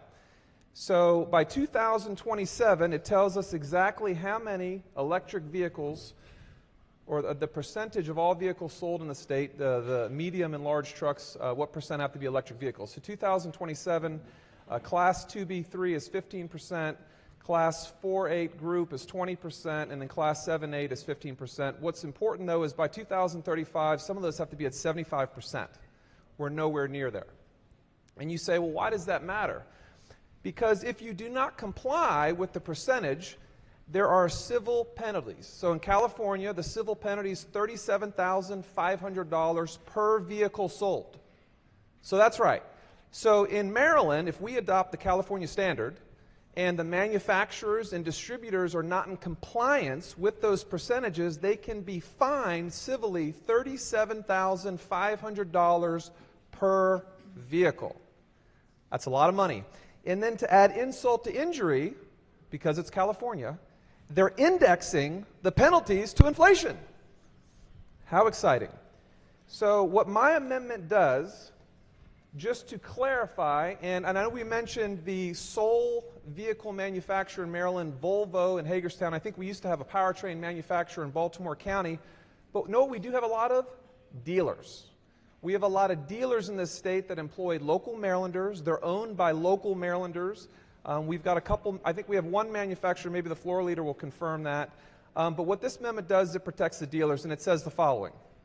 This section may not be construed to prohibit or limit the sale of gasoline or diesel-powered motor vehicles from a licensed dealer in Maryland. And the reason I'm putting in good faith is because I don't want our dealers to be penalized $37,500 per vehicle, then tied to inflation, trying to adopt these regulations. For those reasons, Madam Speaker, I move the amendment. Thank you. Vice Chair of the committee. Thank you, Madam Speaker. I would urge the body to oppose this bill. This amendment is not needed. I'm sorry, this amendment is not needed. The proposed bill does not in any way, cannot be construed to prohibit or limit the sale of gasoline or diesel-powered motor vehicles from a licensed dealer in Maryland.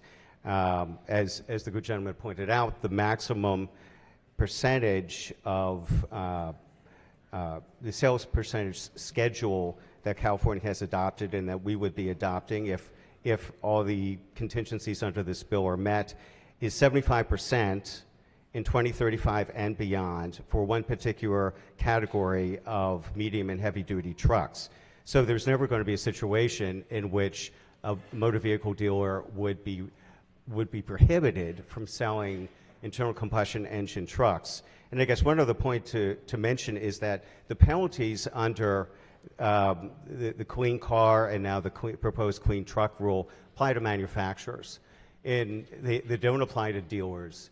And in the past, I mean, we're already subject to Clean Car sales standards in Maryland with respect to electric vehicles. And in the past, when OEMs, basically the manufacturers, have not met those goals, there have been a number of alternative ways in which they've met those goals, for example, using credits from other states and other means, so that my understanding is, at least as of 2021, no OEM had paid any sort of fine. And the fine is to be determined, if in the event there is ever to be a fine, is to be determined by MDE. So for all those reasons, I urge that this amendment be rejected. Chairman of the committee. Thank you, Madam Speaker. I would also point out one of the reasons that the business community supports this bill is because we have explicitly put in this bill off-ramps that allow the Department of the Environment to put off the deadlines if they are not practical to carry out. This has, by the way, been a feature of the environmental laws of the state of Maryland for decades and decades. And it is precisely because of that that all of those business groups support this, especially the manufacturer in Western Maryland.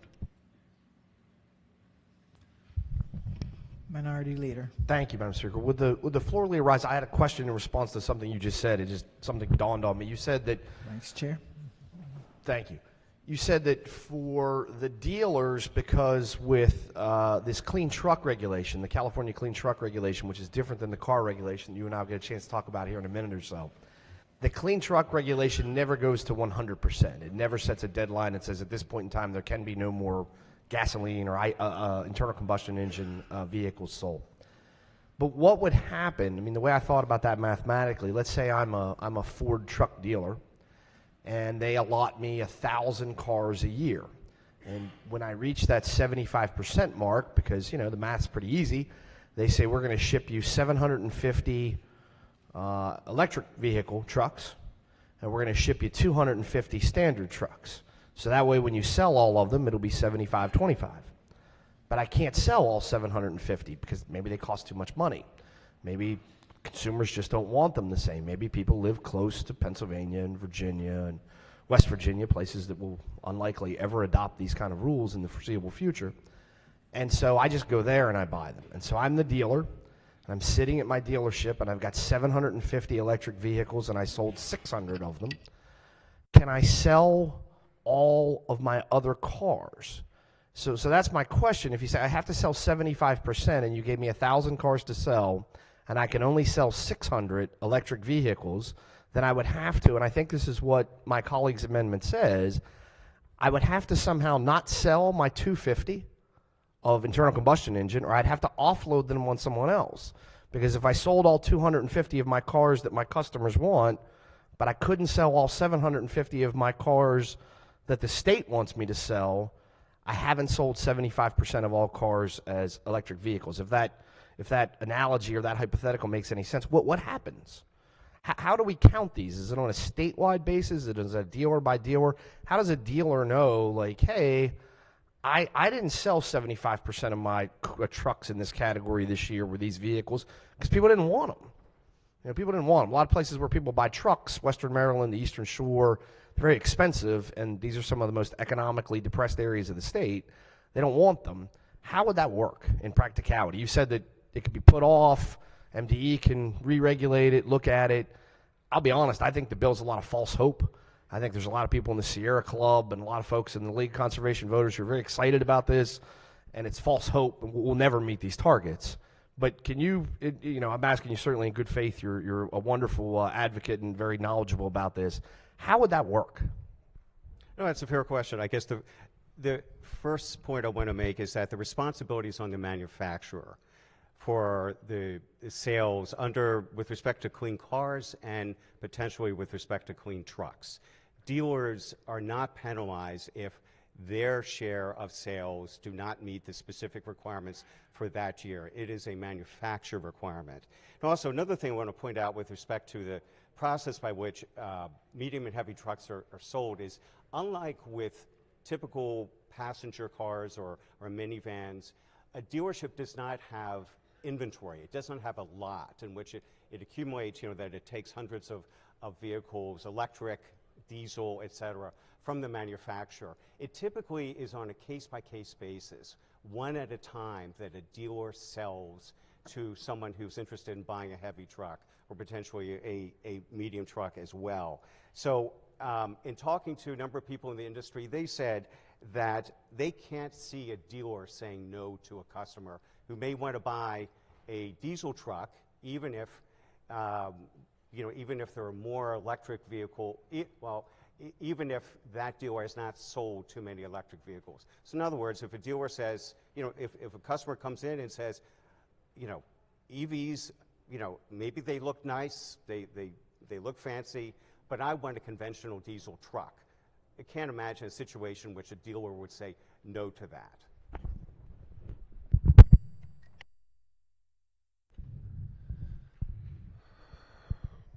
Minority Whip. Thank you, Madam Speaker. Just not to litigate this to death, the good gentleman kind of said what I was hoping he would say, which is that this is not going to be construed that a dealer could be penalized. And what I'm hoping with this amendment was just to confirm that. And that's why, look, I'm concerned about the tens of thousands of employees that work at dealers across Maryland. I'm also concerned about the one manufacturer that we have that works in Hagerstown. But that's why I put this amendment in, is because what I don't want is the manufacturers who control the allocation of vehicles to dealers to trickle those fines down to the dealers. And one thing that you said, which I'm not 100% sure if that's how it works, but the dealers and the manufacturers control the allocation to the dealers. They control it. And so I can easily see a scenario in which laws are passed here, and that's going to trickle down to the dealers and have an adverse impact. So, Madam Speaker, for all those reasons, I push the amendment forward, and I appreciate the good gentleman with his explanation. Thank you. Okay. On the amendment, all in favor signify by saying aye. Aye. Oppose? No. Roll call. Madam Speaker.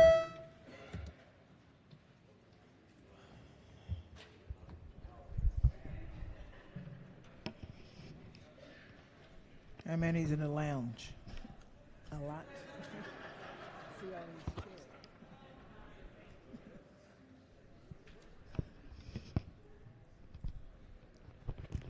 Clerk, take the call. The amendment fails. Are there any additional amendments to the bill to its title? Recognizing the minority leader. Thank you, Madam Speaker. I have an amendment at the desk. It is number 233826/1. Amendment number 1. Move so much be considered the reading of the amendment. So ordered. Thank you, Madam Speaker. So we've had a discussion about this. The bill relates to clean trucks. It's the legislative incorporation of the California standard, essentially, for trucks, for heavier duty, medium duty trucks. I think most everyone in this room, I suspect, pays attention to what's going on with our governor and our political and regulatory world, particularly while we're in session. And so you're probably all aware that fairly recently, Governor Moore made a decision or an election to make sure that Maryland is also adopting or is promulgating regulations to adopt California's clean car standards. What this amendment does, and it relates to this entire issue of how we're going to proceed with electric vehicles, who it helps, who it costs. You know, I learned an expression a long time ago, is the juice worth the squeeze? Are we getting the environmental bang for the buck as a state, as a nation, by doing things to our own consumers, to our own economy, to our own voters, to our own next door neighbors, by driving up their costs, by causing, you've heard the gentleman from Ocean City and my friend from the Eastern Shore discuss, what I hope all of you took very seriously, we're essentially subsidizing with electric batteries today. I hope it changes, but today we are subsidizing child labor violations and environmental violations in other third world countries and in China. There's no other way around that. You know, I know that you don't want to do that. I don't think anyone wants to do that, but if you're logical and honest, that's what we're doing. We're subsidizing things that we would never countenance in the United States of America or many nations which we consider allies. We know where the electric batteries are coming from. We know about the environmental degradation of those countries. We know about the child labor standards and the horror stories, but we choose to look the other way and hope that it all works out. So this amendment very particularly, there's some things in this bill that I really like, and I appreciate the vice chair, who I'm sure has a lot to do with these things that I like, because he's a very reasonable individual. And it suggests that the MDE, but there's one thing, it says the MDE will do this needs assessment and deployment plan. I do take issue with one thing, I'm not really sure why it's logical. The new regulations have to be adopted by December 1st, 2023, which will take effect for the 2027 model year, which means cars that are sold or trucks that are sold in 2026. But the needs assessment and deployment plan isn't provided to us until December 1st, 2024, a year after they've already done the regulations. So I'm not really sure why you would say this is how we're going to do it when we don't really understand if it's really going to work or how it would be implemented. But what the amendment does with respect to the Clean Cars Act, the adoption that Governor Moore did, and I don't know, I think there were certainly some people who were here back in, I believe, 2007. The majority of us were not. The legislature made a decision to permanently couple us to the California Clean Car Standards. And in 2007, that may have been rational to say we want to couple with our friends on the Pacific Ocean, because a lot of what they were talking about in 2007 was how to get better gasoline efficiencies, how to reduce emissions from car manufacturers and from gasoline mixes, and we wanted to be in the cutting edge of that so that our emissions from the tailpipe would be cleaner and greener, and we would be fostering technology in that field. That probably made sense 15 years ago or so, 16 years ago. No one at that point in time would have portended, I think, that, gee, now California's going to pass a regulation that will completely phase out electric vehicle, or excuse me, internal combustion engine vehicles. No one would have thought that in 2007. But we've tied ourselves. We are now California on the Chesapeake. We have tied ourselves to that state and to their policies, and we don't really get involved. We just say, we tied ourselves to them. The amendment changes that. The amendment institutes a study. This bill for clean trucks has some very good studies about the electric grid. It has some very good studies about how the impact of having to purchase these much more expensive vehicles, at least right now, much more expensive vehicles, will impact our state budget and finances. But it doesn't include anything that says, how will it impact, I think, the people that we should be the most concerned about? Consumers, citizens, voters, your neighbors. How much money are they going to have to pay? We talk a lot about equity. about taking care of the least among us, about making sure that they have a fair shot, about making sure that they have all the same things and the same opportunities that middle class and upper middle class folks have across the country and the state. How do you do that when you implement a rule based in California that says overtime, very short periods of time? 2035 is the max out time under the California rule, which will become our rule if we don't do something with this amendment or similar legislation. Everyone says, well, that's 12 years away, but by 2027, it goes to 43%. And by 2028, it goes to 51%. Current estimates, and I don't think the estimates are fully in for the 2022 sales year, current estimates are maybe 3 or 4% of vehicles sold in Maryland, cars, would comply with the electric vehicle standards. 3 to 4%, and in 3 model years, you want to get to 43%. And in 4 model years, more than half. Does anyone actually think that's rational? Does anyone actually think that's going to happen, or are we providing false hope to the advocates and those who care, as we all should care, about our climate, about our planet? We're giving them these statistics and these numbers that bear no relationship whatsoever to logic and reality. Maybe California is good at that, but we shouldn't be. Even in California, the last model year statistics, they have 18% electric vehicles. Do you know what 70% of the vehicles purchased in California were out of that 18%? The 70% of the electric vehicles, you know where they're purchased? Teslas. You know who bought the Teslas? Rich people. You know who can't afford a Tesla?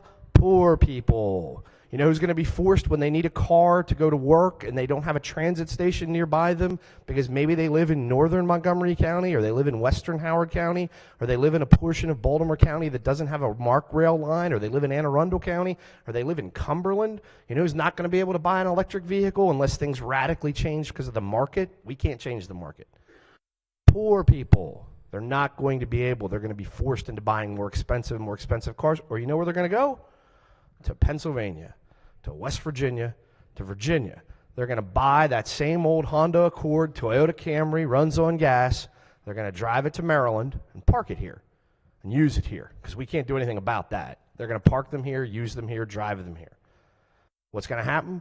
Well, that auto dealership that you know and everybody that serviced them, well, they're going to get hit by this. And so what the amendment does, and what the intention of the amendment is put a brake on this. Just put a brake on it.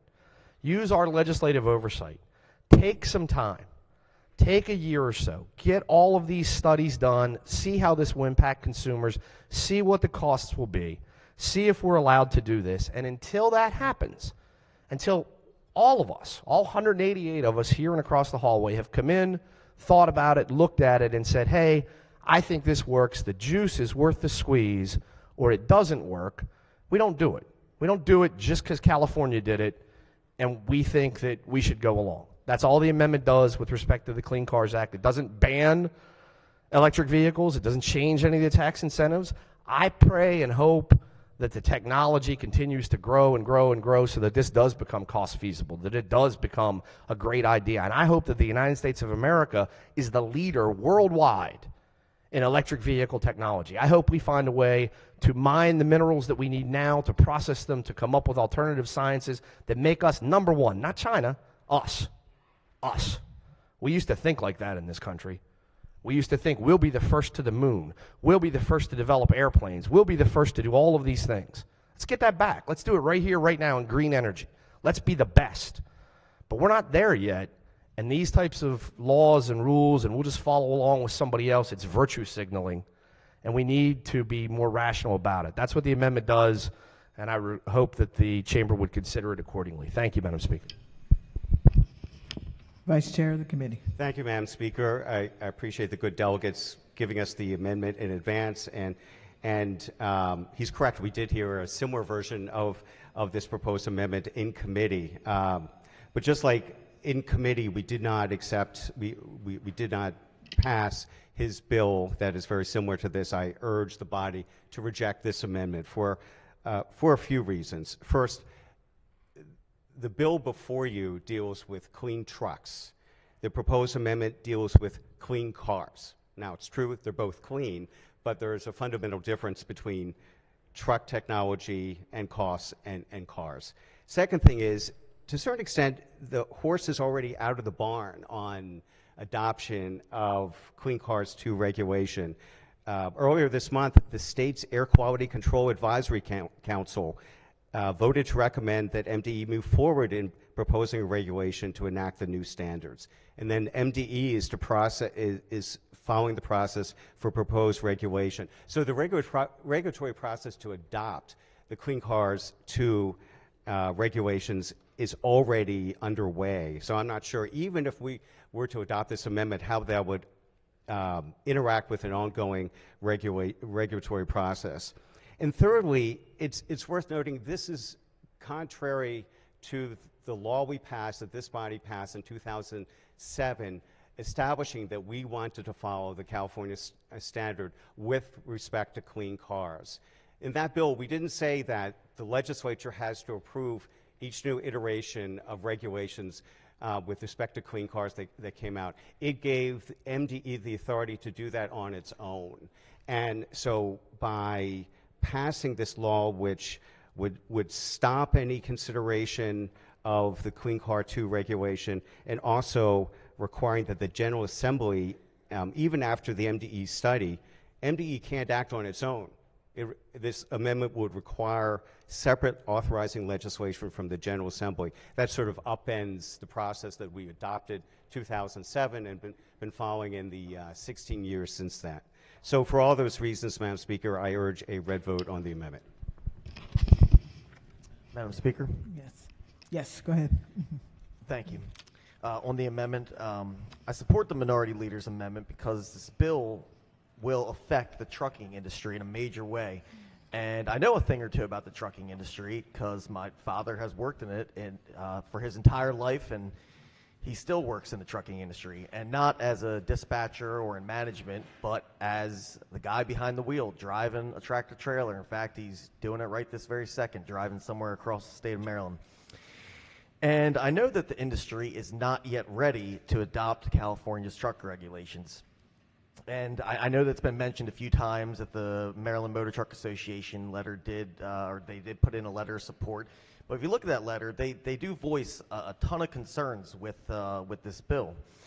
And it's not that the trucking industry doesn't want to pursue the electrification of its fleet. In fact, they mentioned in that letter that they've got several companies right now that are testing electric trucks on a very limited basis. But they also point out that there's a bunch of challenges presented with particularly the lack of charging infrastructure in the state of Maryland, as well as the battery range. And I just want to point out a couple things here. The charging infrastructure, it's just not there. I live in a town called Manchester, which has about 6,000 people, so it's not very large, but it's also not the tiniest town in Maryland. And we have 0 charging stations, 0. And I went on and I just double-checked here. There's none in my town. And there's a road called Route 30, which is one of the more well-traveled roads in Carroll County, and I live right on Route 30. It's traveled day and night, and I know this because I hear them day and night when I'm back home. Tractor trailers driving up and down that road. Despite how well-traveled it is, there are still 0 charging stations in Manchester. And then with the battery range, did some research here. These batteries that so far exist for electric trucks, they can keep a truck out on the road for anywhere from 150 to 250 miles they can travel up to before they got to recharge. And just to put into perspective, the state of Maryland itself is about 250 miles long, and truck drivers are regularly traveling the entire length of the state. And once that juice dies, it takes about an hour to 2.5 hours to recharge. So that's a good bit of time that people are losing, that these trucks are going to be sitting on the side of the road not being able to drive. So if we adopt California's Air Resources Board's vehicle standards, we are just, as the minority leader pointed out, we are tying ourselves to the strictest in the nation when it comes to vehicle emission standards. And if we want to put in place our own heavy-duty zero emission regulations, let's just do it ourselves. We don't have to tie ourselves to California and just do whatever they come up with. Our constituents, they voted for us. They sent us down here to make tough decisions, not to just do whatever California wants to do. So with that, I urge this body to support the proposed amendment. Thank you, Madam Speaker. Vice Chair of the committee. Thank you, Madam Speaker. Just want to point out that a number of the items that were mentioned in the delegates' list of potential concerns with respect to adoption of the California Clean Truck Rule, those are specifically items that are to be considered in MDE's needs assessment as spelled out under the bill. And with respect to the Maryland Motor Truck Association, I just wanted to be absolutely sure that can say that they unequivocally support the bill in its current state, and this morning got an email from them saying, you can absolutely say that we support the bill in the current state. Thank you. Minority Leader. Very briefly, Madam Speaker, I just wanted to close by saying this. I appreciate what my friend from Baltimore County says. Well, MDE will have control over this, and MDE is in the middle of the regulatory process. He's exactly right. What the amendment proposes is freeze the regulatory process, freeze it, re-alter it so that it meets us. Because I got to be honest with you, I don't know very many people that work at MDE. I'm sure they're smart people. I'm sure they're well-meaning people. I don't know very many of them. I know most of the other 140 of you. I trust you to do the right thing more than I trust a bureaucrat to do the right thing. I trust you to read the reports, to look at the realities, to talk with people, to gauge the economic impacts of going this far, this fast, and for you to make a decision. You're accountable. Somebody who works for the MDE and the clean air, water quality, whatever it is. I used to work in D.C. for a while. We all know there is a miasma of people in the bureaucracy. They're good people. You don't know who they are. They're not accountable to me, to you. They're not accountable to the voters of the state of Maryland. They're not. I trust all of you better. And I would just close by saying this. This isn't some radical thing that we're saying like, oh, gee, you know, this is just Republicans want to do this. Colorado has a Democratic Senate, Democratic House, Democratic governor. Colorado, which had similar law to us many, many years ago, said we'll tie us to California. When California did this, guess what they said? Nope, too far, too fast. Minnesota, Democratic governor, mixed legislature. What have they said? We think you're going too far, too fast. Pennsylvania, Democratic governor, don't think our neighbors to the north are going to fully implement this. They may implement parts of it. They may agree to look at it in their considered judgment for their state and their legislature, but they're not just going, welcome to California, we're with you. That's all I want us to do. That's all the amendment wants to do, and I hope that you'll consider it. With that, subject to further debate, move the amendment, Madam Speaker. Chairman of the committee. Thank you, Madam Speaker. One of the reasons that the business community supports this bill is that we were rather explicit in clarifying that the Department of the Environment has the ability to put off our implementation of it, and that was a stance that the more conservative and business-oriented people who testified before us really wanted. And so I think that all of my good friends who care about the business community should just learn to take yes for an answer. Any further debate? Okay. Question for the House is the adoption on the amendment. All in favor signify by saying aye. Aye. Oppose? No. Roll call. Madam Speaker.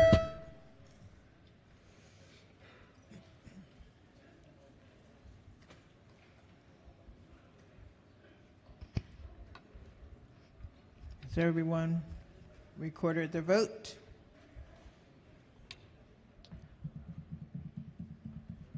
Clerk will take the call. The amendment fails. Madam Speaker. Are there any additional amendments to the bill or to its title? Recognizing the gentleman from Cecil. Thank you, Madam Speaker, and happy Friday to the body. I have an amendment at the desk.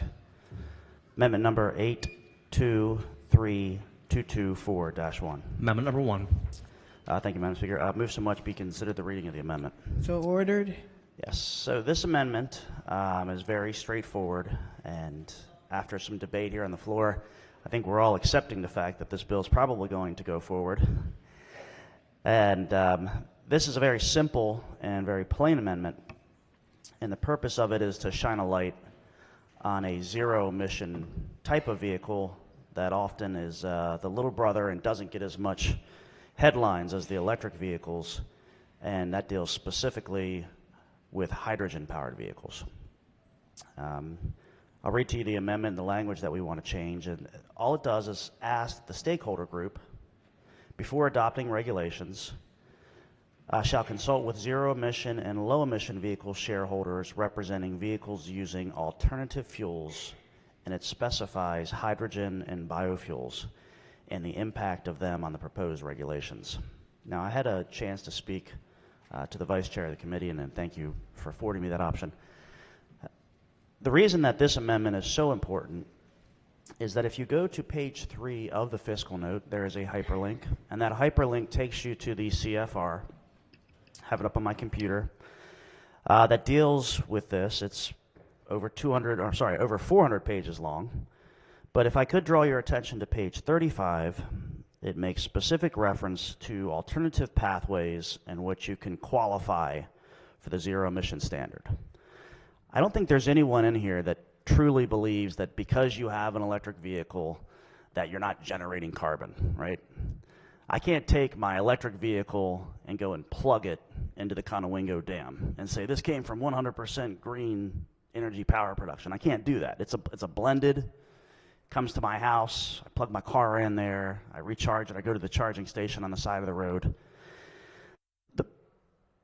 The measurement for this bill and for this policy is the tailpipe. What comes out the tailpipe? And for a hydrogen vehicle, the only thing that comes out of the tailpipe is water, all right? However, if you look at the CFR, they did not focus on hydrogen vehicles, but they said they're still compliant. And that's why I want to have this amendment, so that we don't have the same sort of like, well, yeah, it's over there, it's ad hoc perhaps, when we do that here in Maryland. So all I'm asking, again, very simple, is that we make reference to fuel cell vehicles in the bill. If you read the bill language now, there are no references made to the word hydrogen or fuel cell. It's important. If we want to diversify our zero-emission vehicles, if we want to move in this direction, this is critically important. And in closing here, I just want to make one reference here. I'm on energy.gov. This is the DOE website. There's an article here that says DOE projects zero emissions medium and heavy duty electric trucks will be cheaper for all my fiscal conservatives out there than diesel powered trucks by 2035. So I think it's incumbent on us to put this language in the bill and shine a spotlight on fuel cell vehicles. With that, I move the amendment. Thank you, Madam Speaker. Vice Chair of the committee. Thank you, Madam Speaker, and I do appreciate the delegates reaching out both through a conversation and also with the actual copy of the amendment in advance. But I still would urge the body to resist this amendment.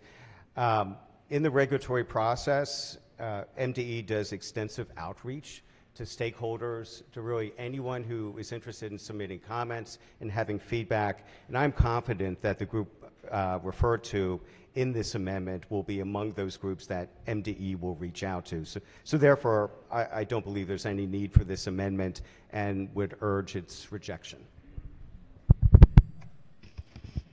I'd like to push the amendment. I'd like to push the amendment and appreciate the conversations here. But let's do the right thing and make this bill better. Thank you, Madam Speaker. Any further debate? On the amendment, all in favor signify by saying aye. Oppose? Roll call. Madam Speaker.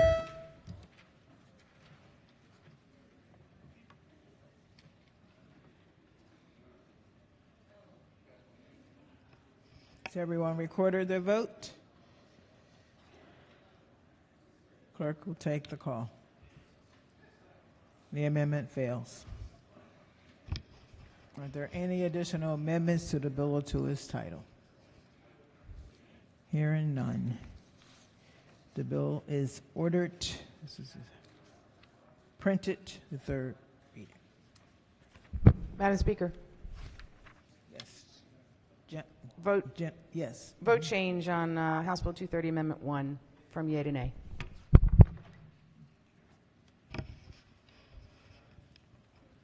Special order calendar number 43. Clerk will read the bill.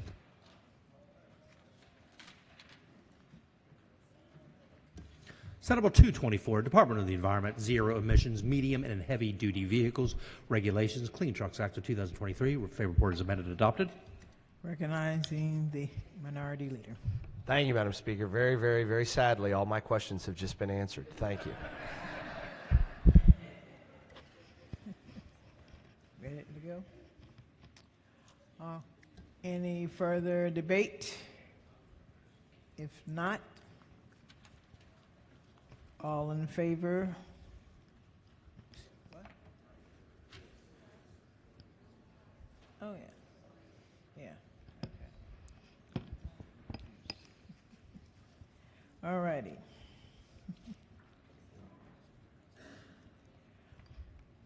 Senate Bill 224 has been passed to third reader.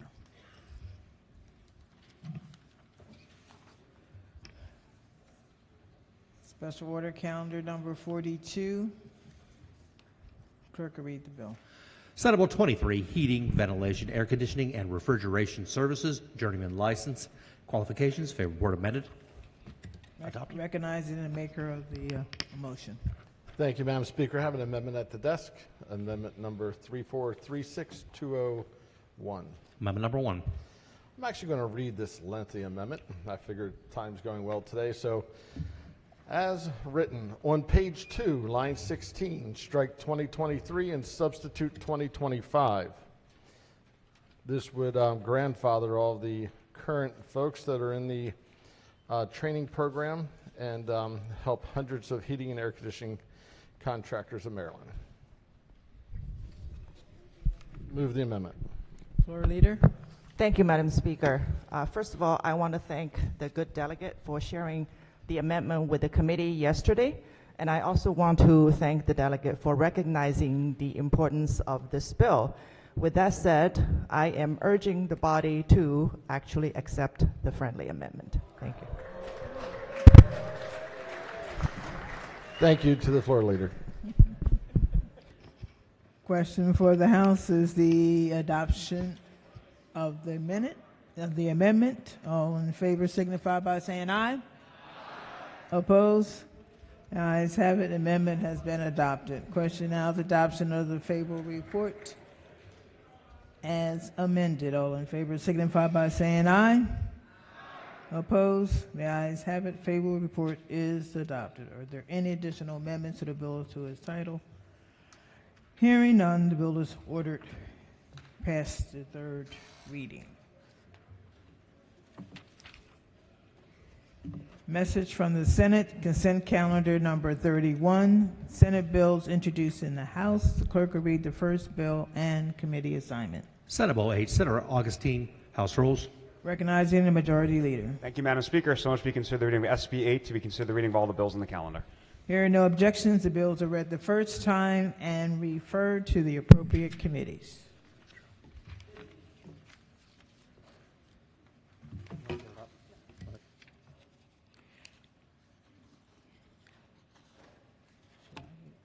Introduction of House bill during the last 35 days of session.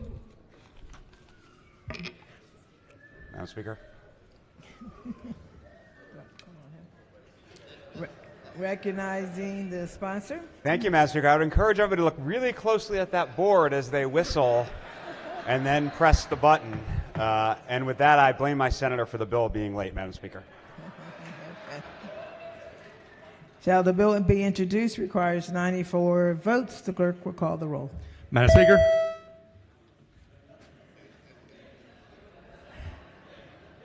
Has everyone recorded their vote? If so, the clerk will take the call. A lot of times you play, you lose, you lay your hands out there. There will be 133 votes in the affirmative. The bill will be introduced. Clerk will read the bill and the committee assignment. House Joint Resolution 4. The Speaker, House Rules.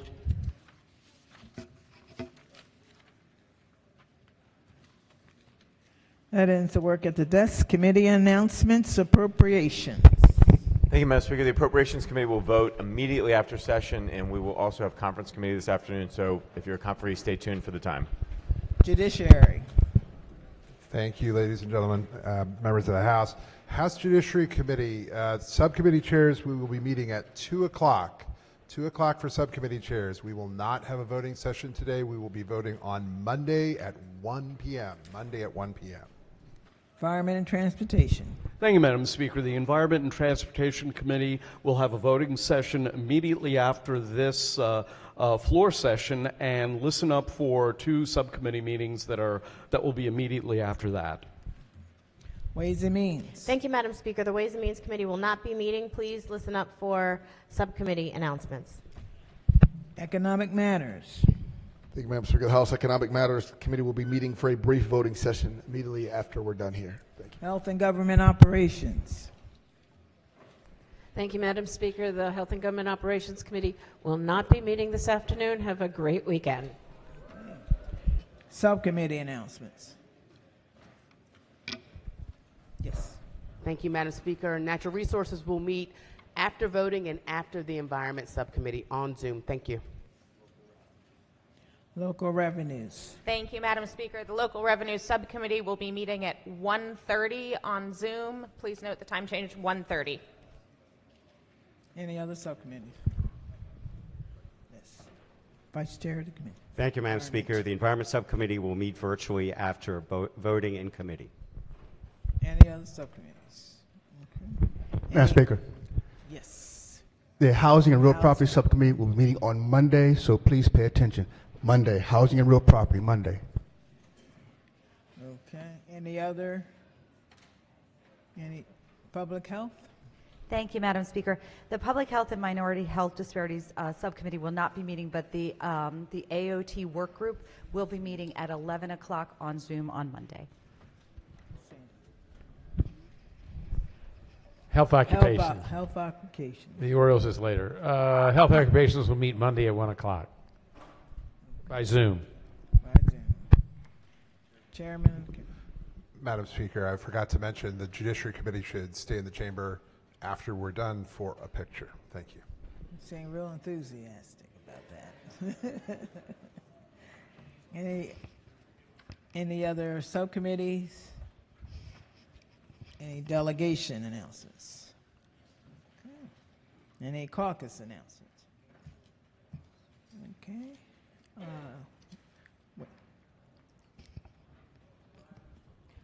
Gentle lady from Prince George's almost can bet what you're going to say. Thank you. I have been asked to, for the delegates who may have RSVP'd for the Speaker Society reception next week and have decided not to attend, to please send an email to Ms. Joyce Amos to let her know, so that we're not paying for you and expecting you to come and you're not there. Thank you very much. Okay, thank you. Yes, Women History Month. Thank you, Madam Speaker and colleagues. Thanks to a Baltimore Sun article in 2020, the 100th year anniversary of the 19th Amendment, the story of Baltimore's role in the women's suffrage movement and the activists that led it has finally been told. Baltimore had a women's suffrage leader. Her name was Augusta Theodosia Lewis Chisell, also known as Gussie to her family and friends. Augusta T. Chisell was born in 1880 in Baltimore City. The accomplished pianist worked as a milliner until marrying an influential African-American physician, Robert Garland Chisell. Prior to marrying, Chisell was heavily involved in activism within the African-American community. She and her next-door neighbor, Margaret Gregory Hawkins, ran community meetings from their living rooms that focused on the improvement of the lives of women and black people in Baltimore. Chisell was active and held leadership positions in more than half a dozen organizations throughout her lifetime, notably the Du Bois Circle. The circle, founded in 1906 by Chisell and Hawkins, initially studied African-American literature and arts, but expanded to political and civic discussion. During the women's suffrage movement, the voices of women of color were often ignored by white suffragists. To gain support from white women suffrage in the South, it was even strategized that if white women won the right to vote, then collectively they could drown out the vote of black men who gained the right to vote after the 15th Amendment was passed. The Du Bois Circle supported women's suffrage and opposed suffrage measures that would enfranchise only elite women. After the ratification of the 19th Amendment in 1920, Chiselle continued to fight for women's equality by writing a column in the Baltimore Afro-American titled A Primer for Women Voters. The column was an advice section of the newspaper where women submitted questions to Chiselle, often about the process of voting and what to expect on election day. Her activism in the women's suffrage movement led to more women registering to vote than men after the passage of the 19th Amendment. Chiselle continued her activism beyond the women's suffrage movement as one of the 12 founding members of Baltimore's NAACP. She was the branch's first vice president and served on various committees such as the Special Gifts Committee and the Interracial Committee, both of which she chaired. Chiselle was appointed by the Maryland governor, Harry Nice, as the vice chair of the State Reception Committee during the 27th annual conference of the NAACP National in 1936 held in Baltimore. In the same year, Chiselle was the president of the Women's Auxiliary of Baltimore's Urban League. Under her presidency, she organized, engaged civic and socially minded white women of Baltimore in interracial social justice issues. Chiselle was also a dedicated member of the Women's Cooperative Civic League, we also know it as the Women's Civic League in Baltimore, and the Organization of Women, of course, founded in 1911, that promoted the general welfare of Marylanders, specifically Baltimorean. The Civic League created and still manages one of the oldest events in Baltimore City, the Mayflower Market. Chiselle served as the chair of the indoor market in 1930.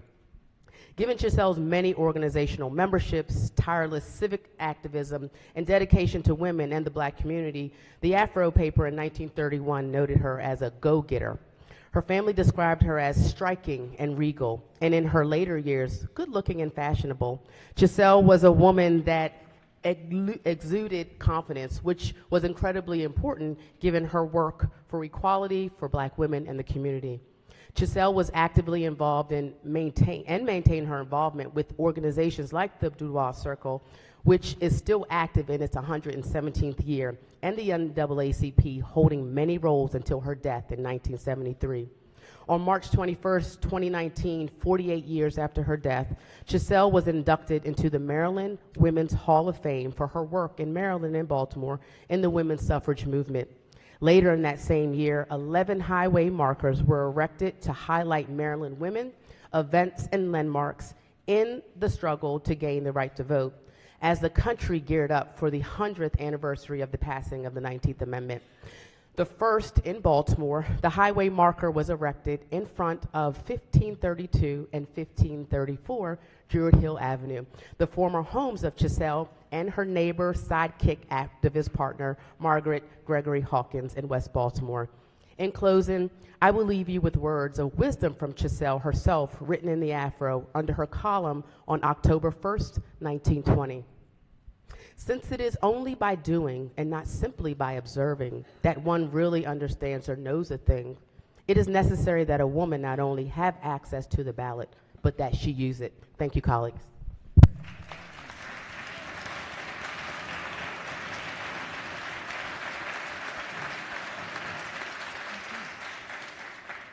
Any personal or guest announcements? Madam Speaker.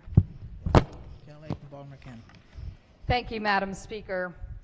That was a wonderful presentation about Giselle. Thank you. I learned a lot. Today is the last day of Women's History Month, and the Minority Party has not had the opportunity this entire month to honor a woman. So today I would like to take this opportunity to tell you about a daughter of Maryland who has achieved so much for us as Maryland women leaders and for women worldwide. Ellen Sauerbray once sat in this very chamber. Ellen was born and raised in Baltimore, Maryland. She graduated summa cum laude from Western Maryland College. We now call that McDaniel College. And in 1988, she was honored as Alumnus of the Year. After college, Ellen worked tirelessly as a biology teacher in Baltimore County Public Schools and became the chair of the science department.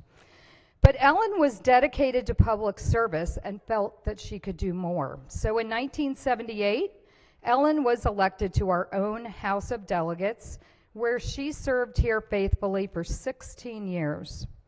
Her confident approach to fiscal policy dramatically curbed state spending growth, allowing Maryland's local business growth to thrive once again. During Ellen's 16 years in this very chamber, her hardline convictions and gutsy policies led her to be elected House Minority Leader.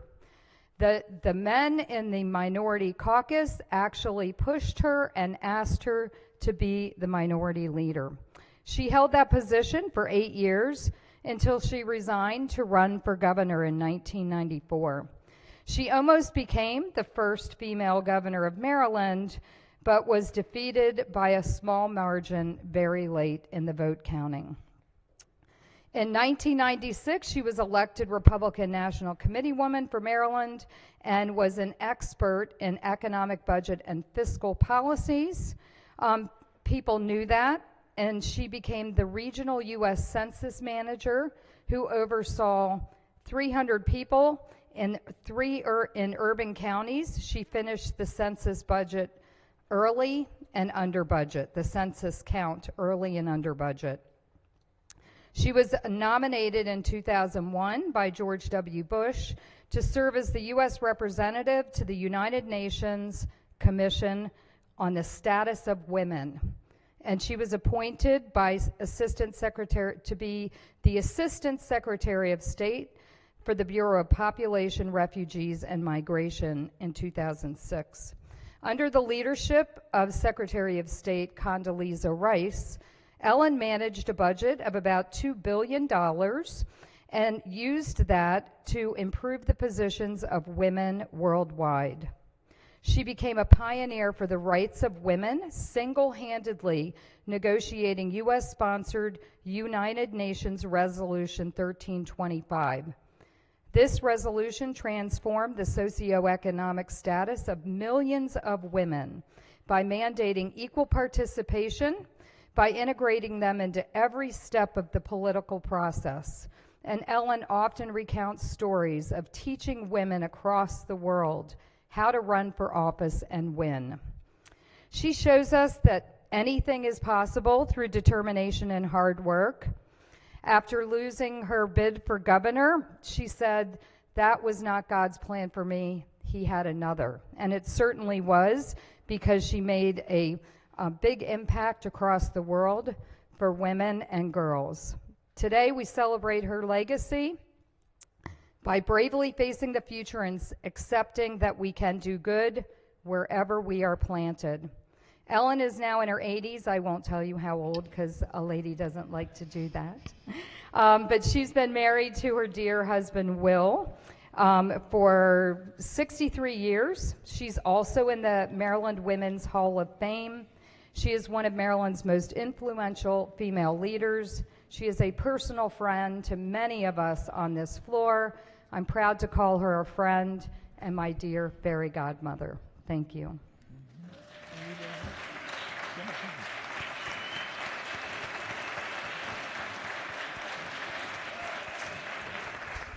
Gentleman from Baltimore County. Madam Speaker, may I have permission to use the delegate's name? Permission granted.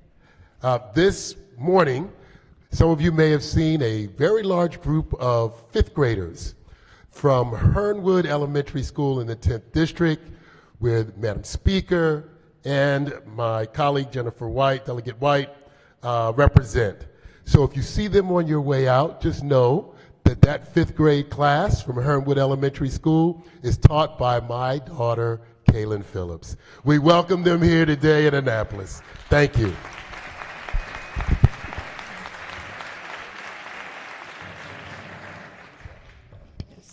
Yes, gentlelady from Baltimore County. Thank you, Madam Speaker. Permission to use a delegate's name. Permission granted. Colleagues, a little robin told me earlier today that one of my colleagues from the district is having a birthday tomorrow. Didn't expect this, did you? I want to ask everyone to please wish a very, very happy birthday to a delegate who is a proud Towson graduate, a radio personality, and again, because birthdays are completely bipartisan, happy birthday, Nino Mangio.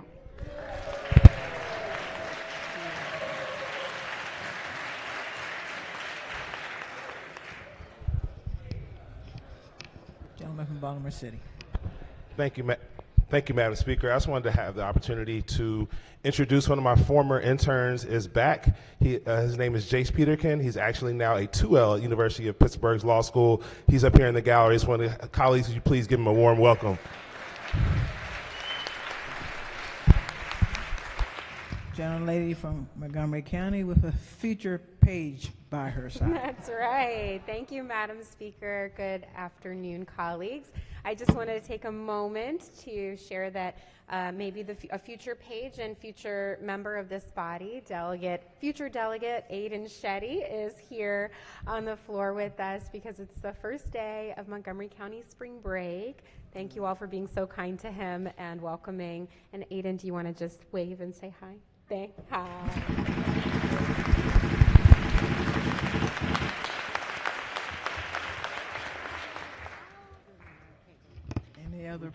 Yes. Gentleman from Montgomery. Thank you, Madam Speaker. There is an unfamiliar face in the press gallery today. Please join me, colleagues, in welcoming Julia Lavovsky, a senior at Woodin High School and the editor-in-chief of the Woodin High School newspaper.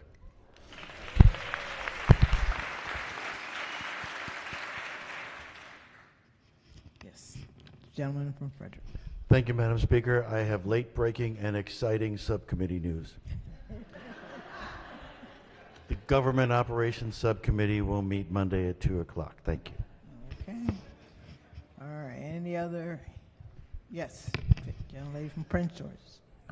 Thank you, Madam Speaker. I just want to recognize two shadows that I had earlier this morning from the prestigious Howard University. They're Elizabeth Jules and O'Brien Rosario, who also happens to be the president of Chango, who's the first Afro-Latino organization within the university. Thank you.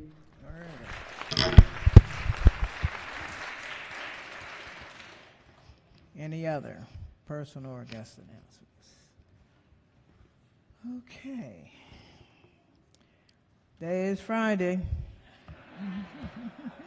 Protocol Chair. Thank you, Madam Speaker. Come on down, you beautiful women. Come on, sunshines. We got all gorgeous women. Haven't they been great this week? Oh my God, these girls, hey, y'all did y'all job. I want y'all to know. So I'm gonna make sure that everybody in this room know who y'all are again. Okay, step up when I call you. Coming up first is Kimberly Augustine, Prince George's County, District 47A, Charles Herbert Flower High School. Jordan Davis, Charles County, District 28, North Point High School. Layla Shavik, Frederick County, District 4, Oakdale High School. Favorite Germa, Montgomery County, District 15, Thomas S. Wooten High School.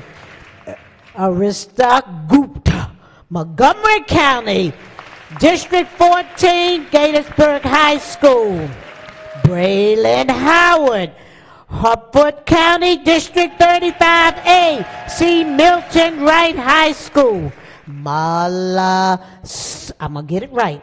Suntel Howard County, District 9B, Centennial High School. Gabrielle Wiggins, Baltimore County, District 11B, Franklin High School. Okay, ladies, it was great. I hope to see y'all, or maybe some of y'all next week, because it's going to be a busy week. Uh-oh. What?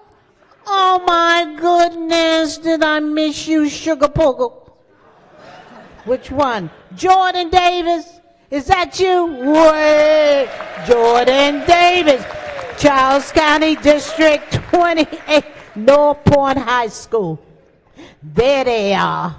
All of they gorgeous sunshines. And we hope to see y'all again. And I personally, Madam Speaker, thank you. All these delegates, thank you for being great this week. And you have a nice weekend. Thank you, sunshines. Madam Speaker, may I take just one more minute here? I want you to know I still want to thank all you wonderful people. And it was only one person. I wonder who that was. There he is. Come on down with them 20s, baby. Come on down. There he is. Cornbread.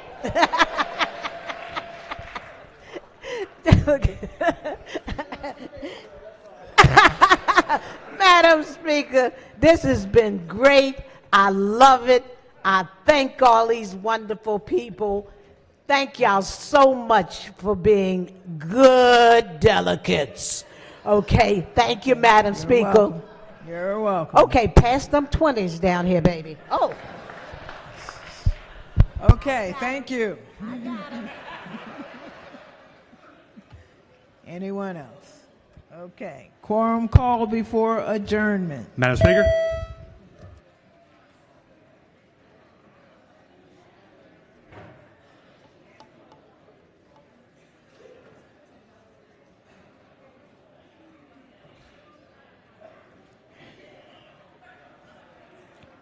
Has everyone recorded their presence? Clerk will take the call. There being 133 members present, the House is still in session, recognizing the majority leader. Thank you, Madam Speaker. I would encourage folks to listen up. I move the House stands adjourned until Monday, April 3rd at 3 p.m., Legislative Day, March 21st. 3 p.m. So monitor what you do Sunday night.